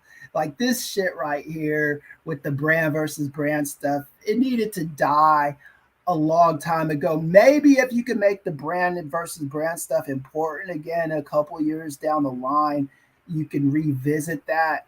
Right now, I never, ever, ever, ever, ever, ever, ever, ever, ever, ever, ever, ever want to see that again on WWE television because it's just been so watered down and stupid. War Games is great for this. I don't know if they're gonna do it with the in the cage format where they have the roof on top or not. I don't even care. WWE War Games is usually with no roof, yeah. But I don't know, are there high flyers that are going to be in the match that are going to benefit from that? I would think at this point, we know in the men's one, it's probably going to be the Bloodline. And we know in the women's one, it's probably going to be Damage Control. Okay, so yeah, it would make sense to have it roofless. But yeah, man, I think this is great stuff, man. I think this is a Triple H idea that I like, and this is because I've still been seeing little WWE tropes from like years past that Triple H is doing that I don't like, but this is one of the things that I do like. Yeah, slowly but surely, we'll get in there. We're getting there, folks. We're getting there with the Triple H era. Instantly makes Survivor Series a must-watch show, which it hasn't been in quite a few years with the Raw versus SmackDown gimmick. And like I said, I think the Bloodline in the men's one, Damage Control in the women's one, we're on a good trek. Bebe asking, what's a fight pit? It's basically if you've ever watched old school WWE and you've seen the Lion's Den, it's like the Lion's Den evolved. It's so go on Peacock and put in either Fight Pit. You can watch the Fight Pit matches between Matt Riddle and Timothy Thatcher versus Tommaso Ciampa from NXT, or you can watch the Lion's Den match from SummerSlam 1998 between Ken Shamrock and Owen Hart. And if you think of that evolved, that's the Fight Pit. Are you Yeah. more excited for the Fight Pit or War Games, Chris? Probably War Games. NXT's 2.0. Like for me, I've said it so many times. That's a wound that's gonna take a lot of healing. You know. But the Fight Pit award. I'm sorry, brain's messed up again. I'm probably more excited about about War Games than the Fight Pit, because I'm not like real excited about the Rollins Riddle feud. It's not that I'm not excited about it, but I think they've done a lot of different things in that already, and I'm just kind of ready for it to for both guys to move on for their benefit as well as for the benefit of the entire show. I think War Games, I want to know who's going to be in War Games, because the one thing that I used to love about Survivor Series when I was a kid is it always felt like little all-star teams. You know what I'm saying? Yeah. It's guys that never teamed up with each other in the past, and once a year they just kind of find each other. Like I love that one team with Terry and the Demolition and Jake the Snake going up against $1 Million Man's crew, and the when Ric Flair and was going against Piper's team. I just always loved that about the Survivor Series, but now it just feels like it's so, the concept is so watered down that it needed some kind of injection, and War Games for me is that. And then the Fight Pit is going to be good as well. That's going to be what it's going to be. I expect it to be good. I don't know where it's going to be positioned on the card, but I know it's because Roman Reigns has already said he's either in the opening match or the closing match. So we'll see what happens. He's definitely going to be in War Games. I don't think he can't.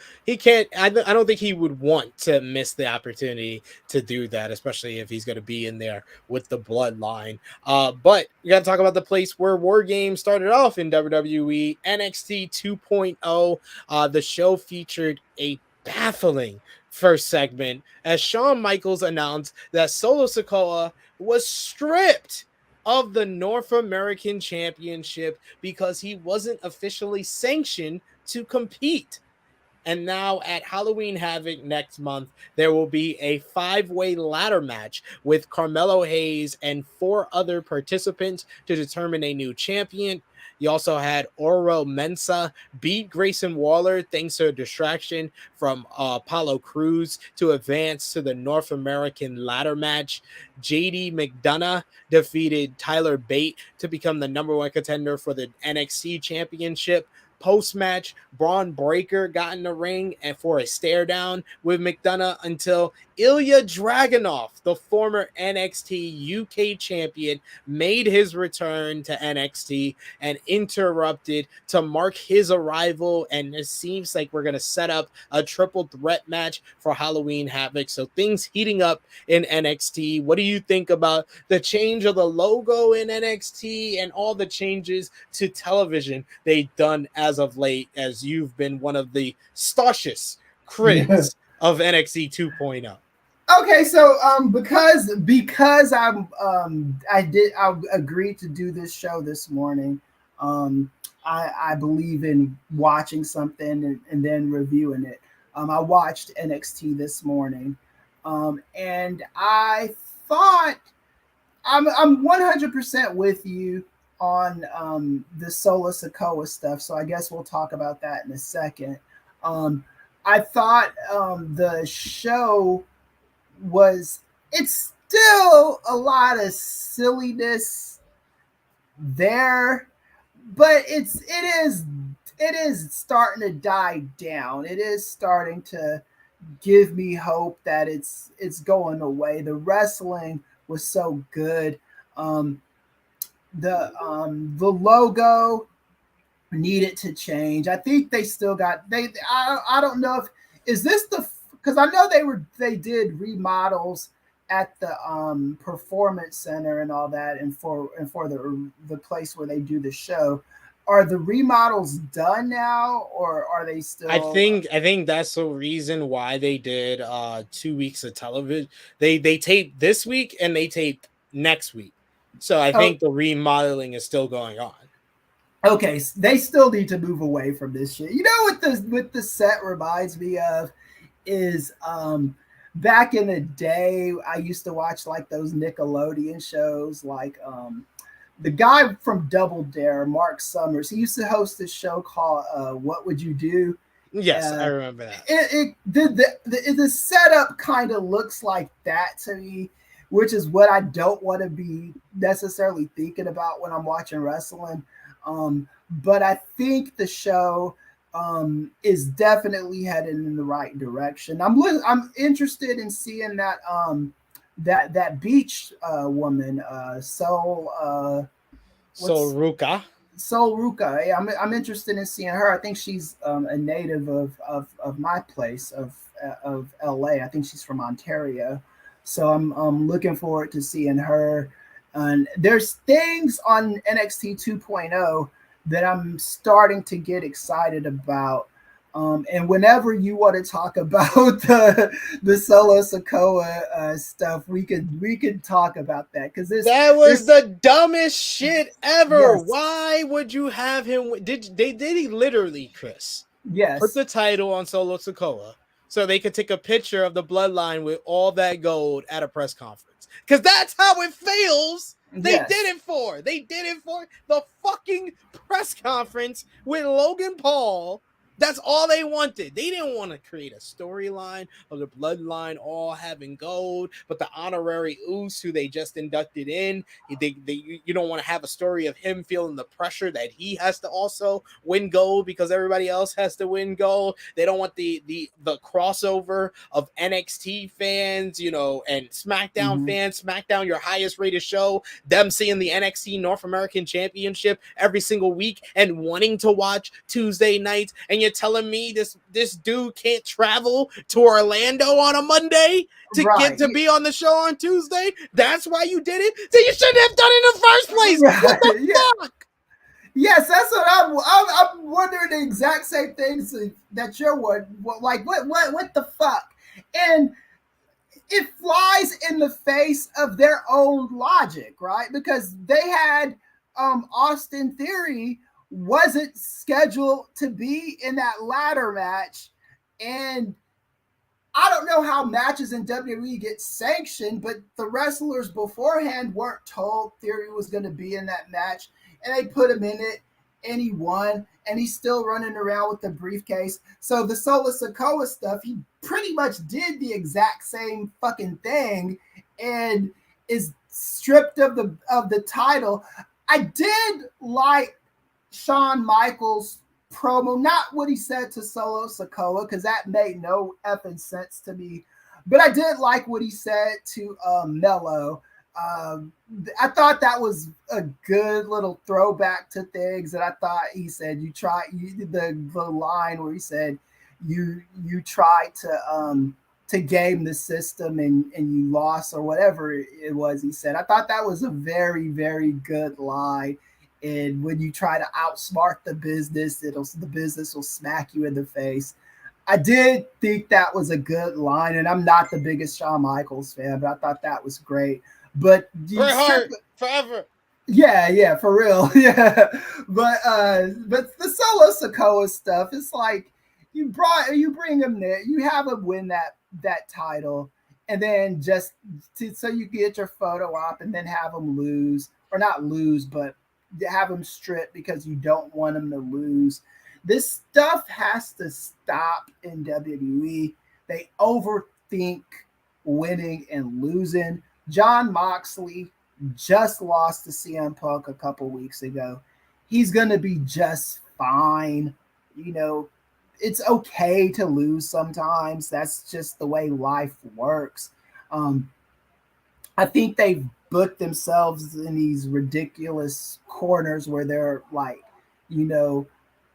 where they overthink a loss. And Solo Sikoa should have held on to that North American title for at least the duration of the year. I think he could have lost it in January or something, but Yeah.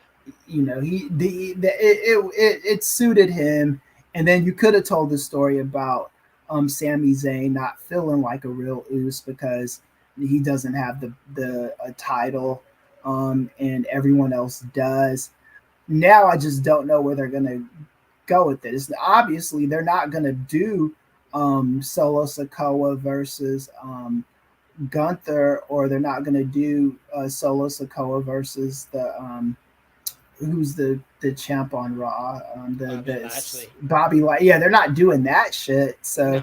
Because they're protecting Lashley and they're protecting Gunther. So what the fuck is going on? They established on SmackDown that Solo is the enforcer, so he doesn't really need a title. He could just be the enforcer of the bloodline. So we'll see how that progresses. We do have Romeo here in the chat who says, even I can't defend that trash. And now Shawn Michaels, a notorious rule breaker, takes offense at Solo breaking the rules. Like, it was just like, this is dumb on so many levels.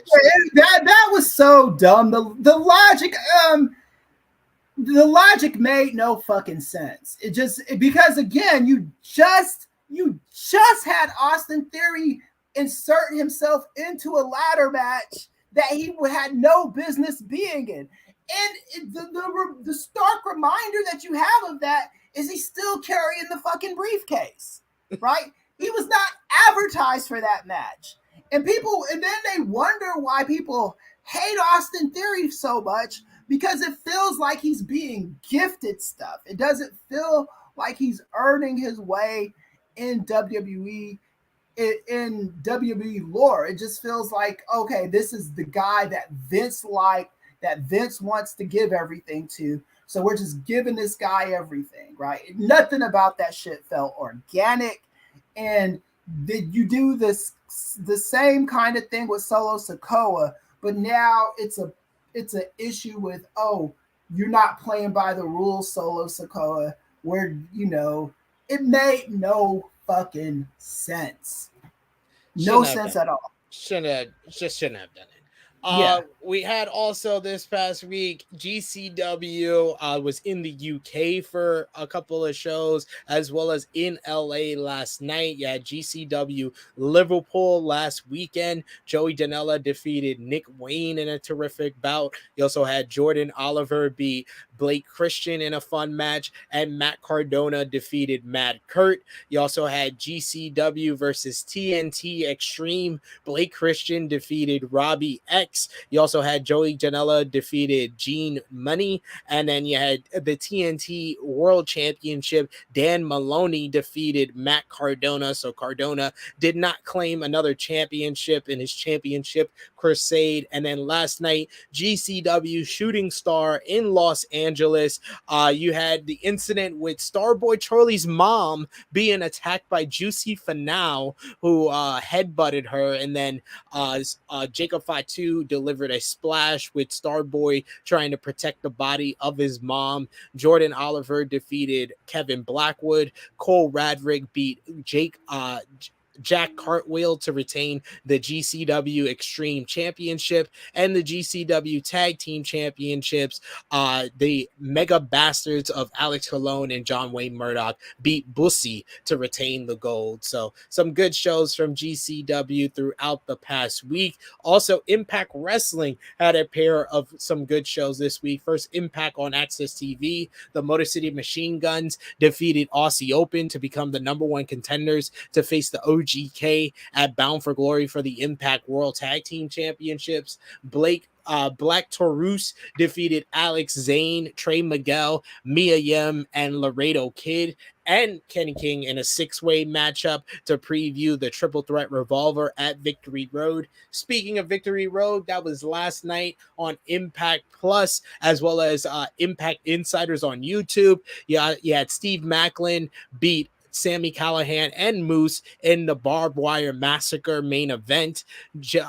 Jordan Grace defeated Max the Impaler in a Pick Your Poison matchup.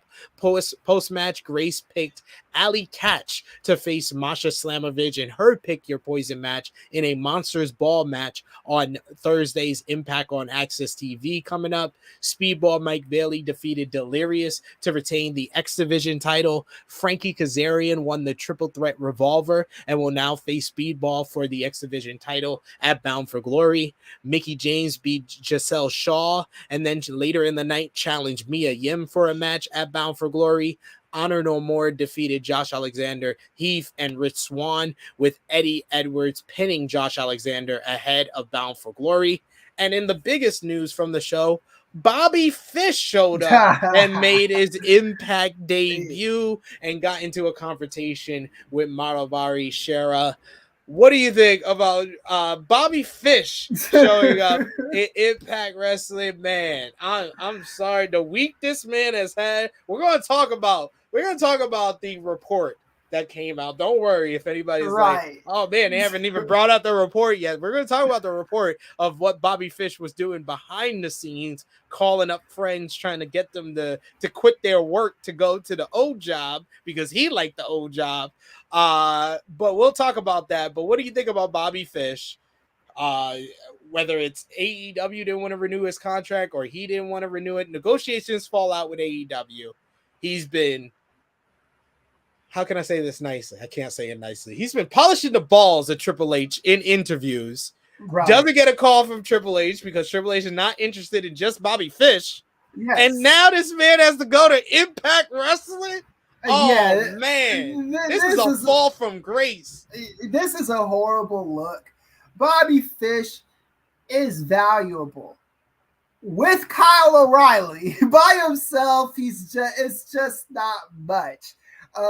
It reminds me, there was this episode of The Simpsons a long time ago where Bart Simpson tells the class, hey, why don't we turn our desk before Mrs. Krabappel comes into class, and the class is like, yay. And then he turns his desk around and the rest of the class doesn't.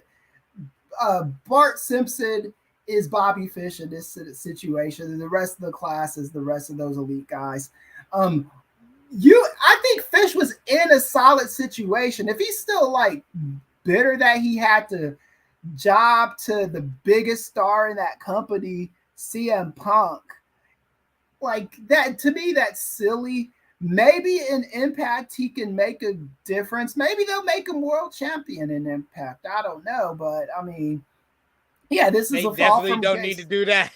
Yeah, they don't need to do that. But I mean, I've seen like we've seen Impact do some dumb stuff. Yeah. So it wouldn't surprise me. But I think that like when you overestimate your worth, and I thought that Fish was in a good spot in AEW. I didn't see anything wrong with it. He was with Red Dragon. They just beat up the Young Bucks. I mean, I don't know what his problem is, you know?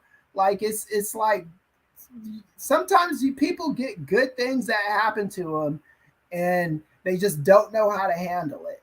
And you're trying to go to WWE. Like what use does Triple H have for you in WWE without any of those undisputed guys, without Kyle O'Reilly specifically, you know? Yeah. There's just no use for you. What is he gonna run back the Undisputed Era with the two least members of Roderick Strong and Bobby Fish?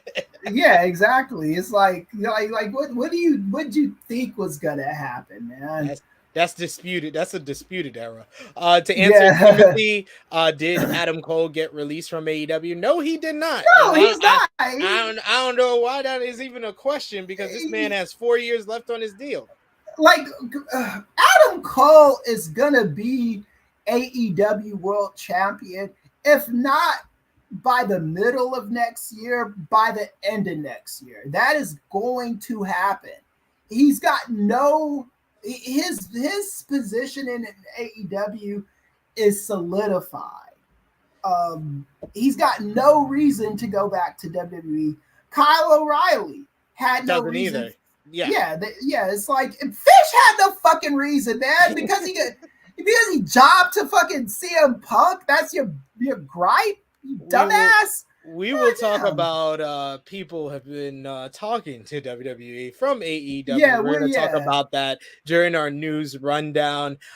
Keep those comments coming with your thoughts on the wrestling news, on what we missed, and on your choice of what you thought was the match of the week. So, Professor Kris, we've been doing this new thing on the show, on our flagship show called Match of the Week, where you pick 3 matches. You can give 1 your gold medal, 1 your silver medal, 1 your bronze medal for the match of the week for this past week. And this past week, we had a bunch of wrestling. Like I said, GCW had 3 shows, Impact had 2 shows, of course, the 3 regular shows from WWE. You had AEW Dynamite Grand Slam, AEW Rampage Grand Slam. I'll go first with my 3, my match of the week.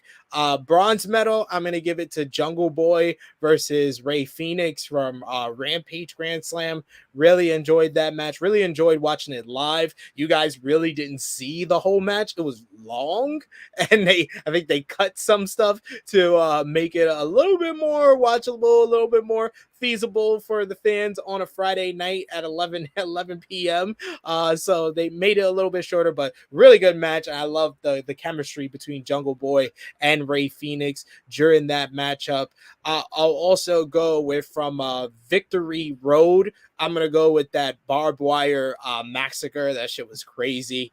Some really big bumps, some really dangerous bumps with the barbed wire. The barbed wire Xbox controller. I like my barbed wire matches. My honorable mention for the week: Motor City Machine Guns versus Aussie Open from Impact on AXS-TV. But my gold medal for the match of the week: Jon Moxley versus Bryan Danielson from AEW Dynamite Grand Slam. Great matchup. You had the submission work, the technical wrestling, hard hits, the chops that were echoing across the stadium. Great to experience live. I still need to go back and watch it, on TV, but it's just a great experience live. Love the match, and that is my gold medal for the match of the week this week. Professor Kris, what's your medals?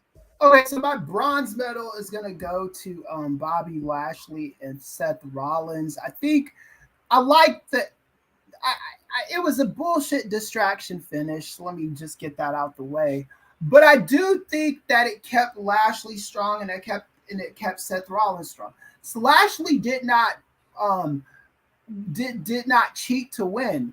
Seth Rollins was trying to cheat, and it failed. And that's when so if Seth Rollins would have beaten Lashley after he did his nefarious act, it would have been Seth Rollins cheating to beat Bobby Lashley. But what happened was Matt Riddle came out, and then they did the distraction finish, and that's when he got speared and Lashley beat him. It wasn't a situation where Lashley looked weak. I saw a lot of people online saying that, and I don't agree with that. But that's my bronze medal. And then my silver medal is gonna probably be, I'll go ahead and go with the Acclaim versus Swerve in Our Glory. Even though I don't think this match was quite on par with the first match that they had. No. But it was good to see them win the titles. And again, I like seeing the black wrestlers in AEW doing meaningful stuff. I wish I could put Starks and Hobbs on this list, but it just wasn't what it could have been. And then my number one is, I'm with you, Moxley and Daniel Bryan. You don't have to love the ending of that match, but it was a great match. And you know that Jon Moxley is going to be a good, reliable champion. When Daniel Bryan's time comes, it'll be awesome and it'll be great. But for now, I like good wrestling, and that match was a good wrestling match, and it gave me everything I wanted and needed. So I'm cool with it. Very fair choices. For the match of the week, we got Negro Buck, who says his bronze medal is Motor City Machine Guns versus Aussie Open. Silver medal, Jungle Boy versus Phoenix. And gold medal, Brian versus Mox. We got Annika, who says bronze, Darby and Sting versus House of Black. Just awesome craziness. Silver, Pac versus Orange Cassidy. Gold versus Moxley versus Danielson. I will say, those Pac cells of the DDT, chef's kiss. Yeah. Chef's kiss. Steven Chambers says his bronze medal, he's going with the barbed wire match from Victory Road. Silver, Jungle Boy versus Rey Fenix. Gold, Danielson versus Mox. And Timothy is saying bronze, Jungle Boy versus Phoenix.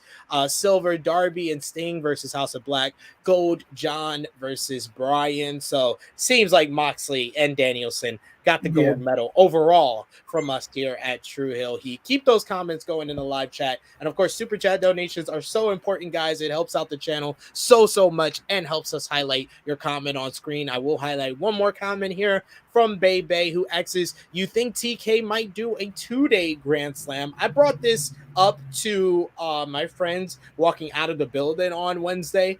Do you think it's feasible or something that he should think about, Professor Kris, doing a 2-day Rampage, one on Wednesday, one on Friday, one for just Dynamite, and they can film for some matches for Dark Elevation, and then Friday for Rampage, add some matches for Dark Elevation?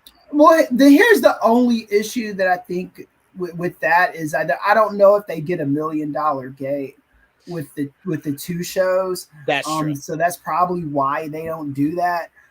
I think that what he's got to do in the future is do the build for a couple months, put a main event on Rampage, and put a main event on Dynamite, and build both of them as main events. You know what I'm saying? I think if you do that, you could get more bang for your buck, because nobody knew what the main event was going to be for Rampage, and it was just, and then Starks and Hobbs, I love both of those guys, but they're just not, you can't do that right now, you know, and you had a 2-hour Rampage and you still booked it like an episode of Rampage, which makes no fucking sense. Which felt rushed. You didn't need this shit to have 8 matches. That's why it felt rushed, because it had 8 fucking matches on a 2-hour show, when your 2-hour show on Wednesday had 5 matches, and it was one of the best paced shows of the year. It just flowed very nicely. It flowed from match to match, the MJF promo, then match. Perfect. That's what you need to do. But when you make your 2-hour show, that's not usually 2 hours on Friday, and you make it 8 matches, you're just fucking yourself over. Right. And you have the star power to make like a good opening match on Rampage and a closing match on Rampage that people are going to care about. Just give it some build. You could do the super show. Maybe it doesn't need to be 4 hours, but if you're going to do 2 hours, you got to start at 7 p.m. with the first hour of Rampage, and then do the second hour after Dynamite. You can't end the show at nearly 1 a.m. You just can't do that on a Wednesday too. On a Wednesday, that's ridiculous. Yeah. And then the Big Apple does sometimes sleep. I've been to New York plenty of times. There are times when that there are times when that city is more dead than others. You know what I'm saying? Just like LA. You know, after 2 a.m. in LA, it is just not the fucking same LA. Yeah. Let's move on to WWE news.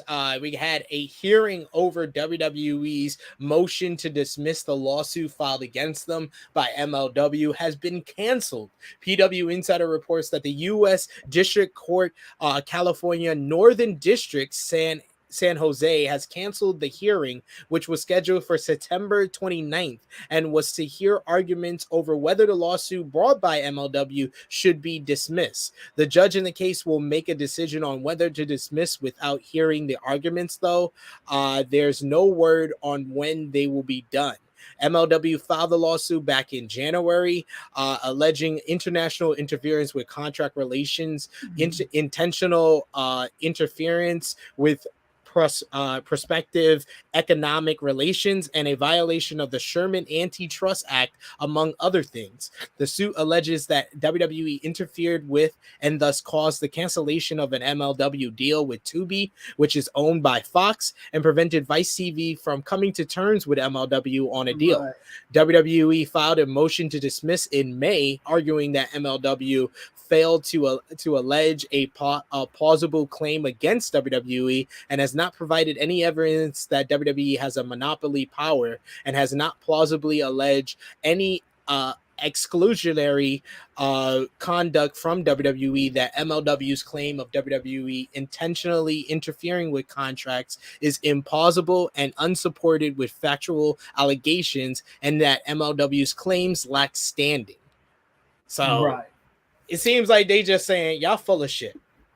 Yeah. I think that like if this lawsuit happened like maybe in 2016 or even 2017, it'd have more legs. I think right now, because antitrust is a big thing. It's when because California is suing Amazon right now over antitrust violations because Amazon has a tendency to bully other companies out of competition. You know what I'm saying? Where they just can't. The marketplace is just too big for them to compete.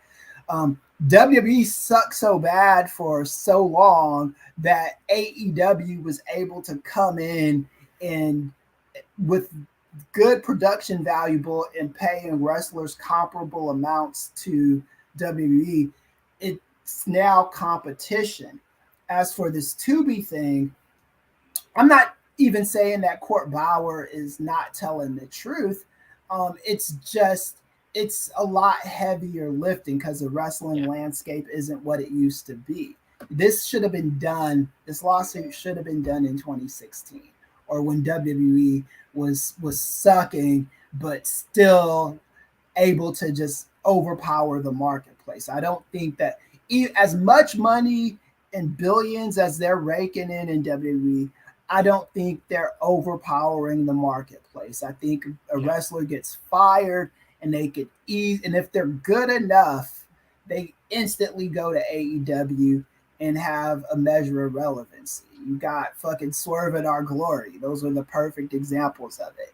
And that's kind of the thing, you know what I'm saying? And is TK gonna I don't know what key witnesses Court Bauer is gonna get for this lawsuit. I wish Stat King was here to kind of talk about this more from that perspective. But from my limited knowledge, I just, like I said, it's not that I don't think that this lawsuit from Court Bauer has no legs to stand on. I just think it's very, very flimsy.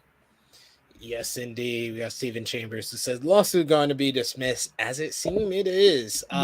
This past Friday, WWE submitted filings to trademark both NXT Global and NXT Europe for entertainment service purposes. After the hiatus of NXT UK, fans will see NXT Europe launch in January 2023, but it seems like the broader NXT will be known as NXT Global. On that accord, though, speaking of NXT and Triple H, another person who worked with Triple H in NXT has returned to WWE as PW Insider reports that Gabe Sapolsky is back on the creative team. While he is working with creative, it is unknown if it will be for the main roster or for NXT. He's the latest member of Triple H's team to return to the company after Ryan Katz and Road Dogg. They were released in January 2022. During Sapolsky's last run, he worked as a consultant for NXT and then started to work on creative and producing segments. He had been working on an NFT-related project during his time away. And also, speaking of Triple H, the Barclays Center in Brooklyn is promoting the 25th anniversary of D-Generation X for the October 10th episode of WWE Raw in Brooklyn. The clip that they featured this announcement, Triple H, Shawn Michaels, Road Dogg, and X-Pac were included in there, so they should be a part of this reunion, which should probably pop a rating because people love them nostalgia. Right. Love them nostalgias. Are they letting Billy Gunn come back or no? Probably no. He wasn't. They edited him out nicely of the clip that I saw. Because if he came back, he would be the most over guy on that show. So Daddy, yes. Daddy, yes. those chants yes. will reverberate throughout the city. So maybe it's a good thing for their sake not to have Billy Gunn on that show. They was like, oh, we forgot to call you, Billy. Sorry. AEW news. This one. Yeah, this is the AEW news. It's about Malakai Black. So Malakai Black's had an interesting week, coming off the heels of him receiving his conditional release from All Elite Wrestling. He appeared at Prestige Wrestling last weekend. Black addressed his wrestling future following his matchup. Black was reportedly granted a conditional release earlier this month after requesting his release in August, though AEW has not yet confirmed that. Black competed at Prestige Wrestling Perseverance, and after the match, he spoke to the crowd and said that he's taking some time away to focus on his health. He said, and I quote, "I understand all of you have questions. What I am doing, where I'm going. On a serious note, understand that in due time, I will answer the majority of these questions. However, for the last 22 years of my life, I have never not once taken one step back and recalibrated my life and took a chance to look back at all the stuff I've done in ring. But the stuff I've done out of the ring, I've never done that because I always had this attitude of horse blinders. I've done that for an entire professional career because I had this one attitude towards wrestling that you have to think globally, not locally. If you think locally, you'll get stuck to one place. That applies to everything. If you want to branch out, you have to focus on the little things, as cliche as that sounds. It's what got me here to the United States for the last 22 years that I've given my absolute everything. Please allow me to take a few weeks, maybe a few months to recalibrate myself and put it in perspective. I promise you this is not goodbye. It's we'll see each other soon." Then Malakai issued a further statement touching on his current health and career status on his Instagram account. He issued a lengthy statement confirming that he asked for his release from AEW, noting that the reasons included several setbacks, including the suicide of a close friend, medical setbacks, and more, along with the back injury he suffered and spoke about in August. He noted that all of that, along with the combination of the promises in my professional field that were not upheld, led to a complete demoralization of life and career, that he had been considering asking for his release for the past 6 months. The Wrestling Observer newsletter reports that Black was one of the talents contacted by WWE in recent weeks prior to AEW sending WWE a legal notice about tampering. At the time, Black was under a 5-year deal with All Elite Wrestling. The belief is that Black's conditional release allows him to work for independent promotions, but has a non-compete with WWE for some time. It's unknown where he will end up, as he has said he is taking time to recalibrate. When Triple H took over WWE Creative and Talent Relations, WWE contacted several former talents in AEW. Black was not the only wrestler to ask for his release. Other wrestlers didn't ask for a release, as they are happy with AEW and contacted management. That led to the cease and desist from head of legal, Mega Parquet. A new report has additional details on AEW names that WWE reportedly reached out. Fightful Select reports that according to WWE sources, the previously reported Malakai Black had indicated to contacts in WWE that he wished he was still there. There were those in management at AEW that believed Black wanted to go back to the company, and some higher-ups who were of the if they want to go, let them mind state. As noted, Black has reportedly received the conditional release, and the details on the release are not known. The report notes that a source in WWE said that they've heard about feelers being sent out to FTR, who WWE tried to re-sign several times before they went to All Elite Wrestling. The two have a while left on their AEW deals. Swerve Strickland was also a name that is known within AEW to have been contacted by WWE. Strickland's old NXT stable, Hit Row, was brought back to the company and is working on SmackDown. And finally, an AEW source said that WWE had reached out in August to someone who had been with AEW from the start. There's no details on who, other than the source saying that people would be surprised to who it was. So what do you think about all this contract tampering from WWE to AEW? And I'm sorry, I am not shocked that they contacted Malakai Black, because I've been saying from the very beginning that these reports came out about him asking for his release. I was like, this shit is mighty suspicious. Triple H gets in power, and now you asking for your release. Now you're demoralized. I don't like the fact that his mental health was reported on in the news. That should never be reported on, and that should be something that the person themselves talks about and makes public. However, it does seem kind of suspicious where demoralization, all those big words just look very much like a crock of shit. It looks like a crock of shit. It smells like a crock of shit, Malakai Black. I'm not saying you're lying. It just don't look too good. Right. I'm 100% with you. And I remember the episode where you mentioned it, where you side-eyed at that a little bit. And it's worth side-eyeing because it just makes no sense. Like, my whole thing is this. It's like the wrestling landscape is only so big.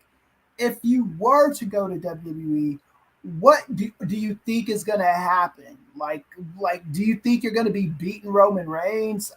I just don't know. You think you're going to be beating Lashley?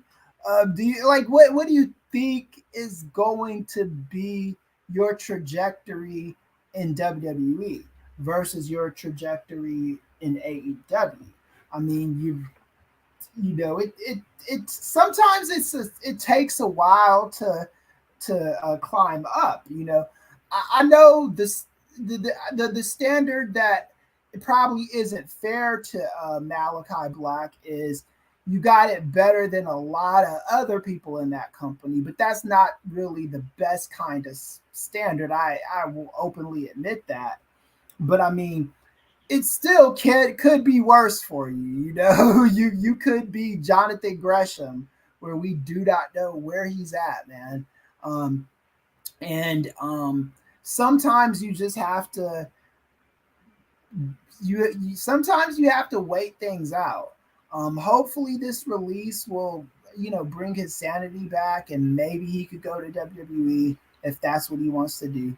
Maybe he could stay in AEW.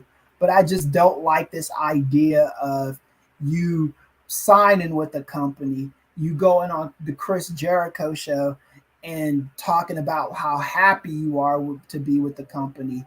And because a few promises didn't get fulfilled how long has he been there for? Like a year, maybe? He's been there for a year and change, yeah. Yeah, a year and change. Dude, you did, look, man, the struggle, as Black folks, we know the struggle ain't always easy. You know what I'm saying? So, I mean, I think you could press on a little bit more before you start trying to, sabotage, relationships that you built and equity that you built in AEW.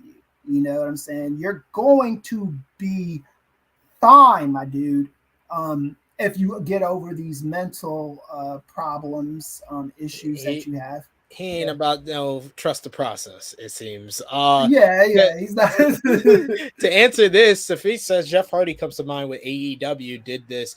No, they didn't. It was Jeff Hardy that called AEW. There's a difference. There's a difference, and the reason why we're calling this situation out is that WWE called Malakai Black, and then Malakai Black was like, "Oh yeah, I feel very depressed and demoralized. Right. Let me go to AEW now." Yeah, AEW did not contact, or we have not heard any indication, any report that AEW contacted Jeff Hardy while he was still under contract with WWE for Jeff Hardy to do that whole scene to leave. It was Jeff Hardy was feeling neglected by WWE, decided to do that whole scene, get himself released, and then he talked to AEW. There's a difference in the chronologically of what happened. Yes, and even optically, you could see Jeff Hardy actively being buried in WWE. They were having him lose to Austin Theory. He was used as a guy to prop up other guys, right? And the only reason why he beat Karrion Kross is because Vince didn't like Karrion Kross, but he probably would have jobbed to that guy too. Malakai Black, I'm not saying he was in a great position in AEW, but I don't think it was so horrible to the point where you need to be asking for your release after just being there for a year and some change. That's my opinion. Agreed. New Japan Pro Wrestling news as we finish up our news rundown here. Kushida was out of Friday's New Japan Pro Wrestling show due to a diagnosis of hand, foot, and mouth disease. New Japan Pro Wrestling announced on Wednesday that the New Japan star would not be able to compete at the Friday show after being diagnosed with the disease. In Impact Wrestling news, Raven, I know our producer is very excited for this news. Raven is the latest inductee into the Impact Wrestling Hall of Fame, with the induction happening at Bound for Glory in October. It was announced at last night's Victory Road that the legendary TNA, ECW, WCW, and WWE alumnus will be inducted into the Hall of Fame at the October 7th pay-per-view. Raven joins the likes of Sting, Kurt Angle, Jeff Jarrett, Earl Hebner, Gail Kim, Abyss, Ken Shamrock, Awesome Kong, and Team 3D in the company's Hall of Fame. And our producer is clapping. Clap, clap, clap, clap, clap. You deserve it. Yes, he is so excited for his favorite wrestler to be in the Hall of Fame, Impact Hall of Fame, though. Romeo saying theoretically it'd be easy to tamper with Alistair, seeing as his wife is an employee. Yeah, they didn't need to call him. They just needed to tell his wife. Yeah, that's what I don't understand either. This is like, I don't get it, man. And there's ways around tampering that WWE didn't even take the time to do. Like they did haphazardly tampering. That's what they did. Right, yeah, because I'm sure what TK did with Jeff Hardy was talk to Matt Hardy. I mean, that's like an easy fucking fix and an easy workaround, man. Triple H, you need some polishing in this role. Indeed. But let's close up this show with a quick preview predictions for New Japan Pro Wrestling Burning Spirit finale. Is going to be tomorrow morning. Burning Spirit tour has been going on throughout September, and they're closing out the tour at the end of the month tomorrow morning with a huge show from Kobe with 3 championship matches, preview of the big matches for early in October as well. We want to hear your predictions in the live chat, so let us know in the live chat who you think is going to win the big matches. Of course, as well, patreon.com/Tru Heel Heat for the prediction championship. You could join and be a part of that as well. But let's get into the predictions for this show for tomorrow morning, as it's going to be I believe 9 match card. Yeah, 9 match card here. Let's start off with the first match on the card. It's going to be Los Ingobernables de Japón's Shingo Takagi, Hiromu Takahashi, and Bushi versus the Bullet Club's El Phantasmo, Kenta, and Hikuleo. This is more a preview of the El Phantasmo Shingo Takagi feud that has been going on since ELP defeated Shingo in the G1. Who do you got winning this 6-man here, Professor Kris? I'll go with the Bullet Club. I'm going to go with the Bullet Club as well. Continue the story of ELP having Shingo's number. Toru Yano is going to go one-on-one with the big LG Doc Gallows. Toru Yano defeated Gallows in their last meeting this past summer at Dominion, and now Gallows is looking to get some revenge here. Who do you got winning this one? I got Gallows getting his win back. How about you? I wouldn't mind Toru Yano winning again, but I do think Gallows is winning this one. Agreed. We're in agreement there as well. Tag team action: Jeff Cobb and the Great Okan will versus Bad Luck Fale and Chase Owens. Bullet Club versus United Empire. Both of these teams looking for a shot at the FTR's IWGP Heavyweight Tag Team Championships. Who wins here? Professor Kris? I'm going to go with the Great Okan. and his boy. I think I'm just gonna leave it at that. Yeah. I'll go with the United Empire as well. They're the team that's more interesting to me. Right. Los Ingonables de Japón, Tetsuya Naito and Sonata will verse Zack Sabre Jr. and Taishi of Suzuki Guns, the Dangerous Techers. Zack Sabre Jr. and Tetsuya Naito have been feuding since the G1, where Naito defeated Zack Sabre Jr. in about 2 minutes, embarrassing Sabre Jr. Sabre Jr. has been attacking Naito ever since then, and this is a further progression of their feud here. I'm going with Sabre Jr. and Taishi here. Who do you got? Yeah, we're all on this because I'm going with Sabre Jr. and Taishi as well. There we go. We got 6-man tag team matching Kazuchika Okada, Toge Makabe, and Tokiyama Honma versus Jonah, Shane Hayes, and Bad Dude Tito of TMDK, The Mighty Don't Kneel. This, of course, is previewing the big match in October between Okada and Jonah, the rematch from the G1 where Jonah pulled the upset over Okada. I'm going to take TMDK in this one. Who do you got, Professor Kris? Yep, I'm going with Jonah, Shane Hayes, and sorry, blanking on names, but yeah. Bad Dude Tito. It's all right. Bad Dude Tito, yeah.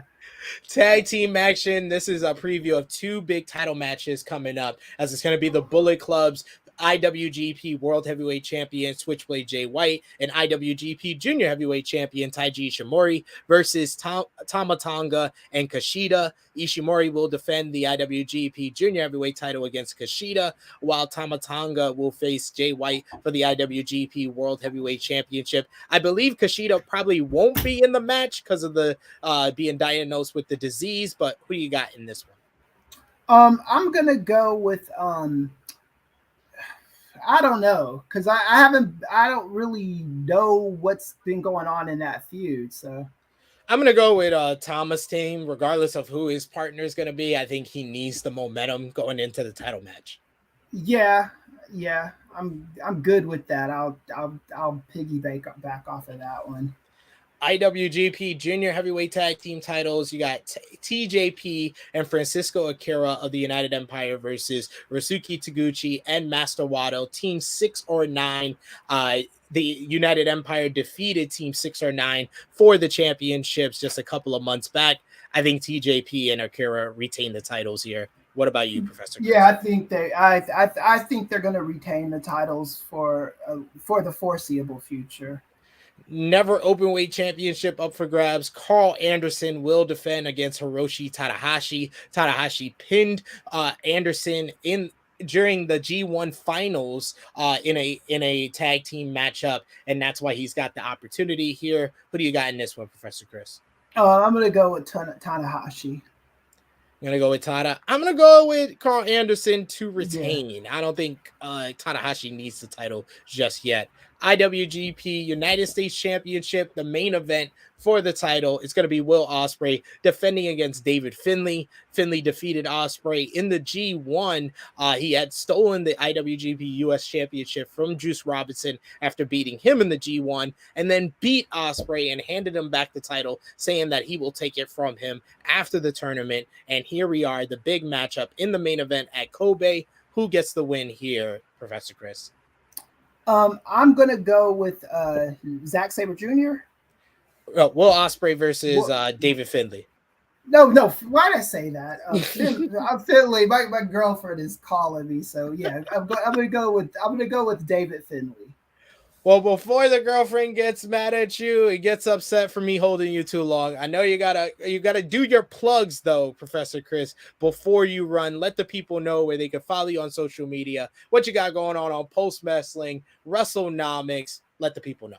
All right, so I have an article up on WrestleNomics for the month, so go check that out. And I'm working on my article for next month right now.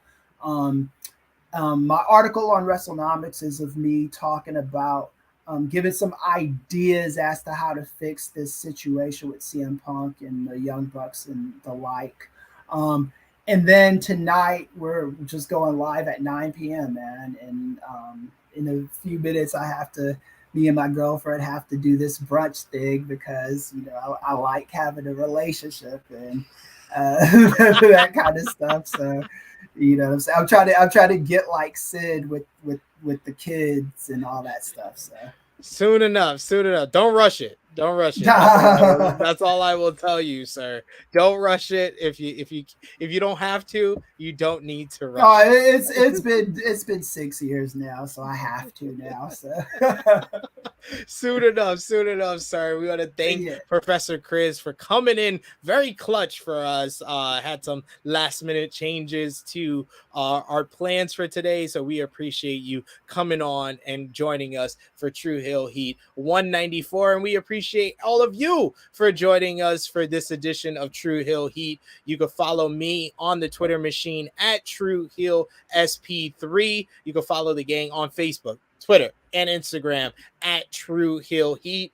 Patreon.com/Tru Heel Heat. We'll be doing the prediction championship for the New Japan show tomorrow morning. We'll be doing it for GCW as well coming up throughout the week. And we got some big shows coming up with Extreme Rules, Bound for Glory, ProWrestlingTees.com/Tru Heels for your Tru Heel Heat merchandise. And we got some stuff coming up tomorrow morning. You got Serving Facing Heels at 11:05 a.m. Eastern Time. Miss Chrissy Love and Stephanie Hypes will be discussing the latest in women's wrestling over on the Tru Heel Heat Sports YouTube channel. You got at 1 p.m. Eastern Time tomorrow our NFL watch-alongs. You got the 1 p.m. games. 39 will have the 4 p.m. games, and then 40 will be for Sunday Night Football, and we'll also be doing Monday Night Football watch-along. So no Rated Raw Superstars on Monday, but Tuesday, myself and Romeo will be reviewing Monday Night Raw from this past week. So final call for comments here. We got Negro Buck saying Will Ospreay in the main event of Burning Spirit. We got Ace saying Will Ospreay as well. We got Safit saying it's been fun. Annika says we understand, Professor. And the Negro Buck says take care, guys. So for Professor Kris, it is me, your Tru Heel Phenom, SP3. This has been Tru Heel Heat 194. Tampering War Games. We are signing off until next time.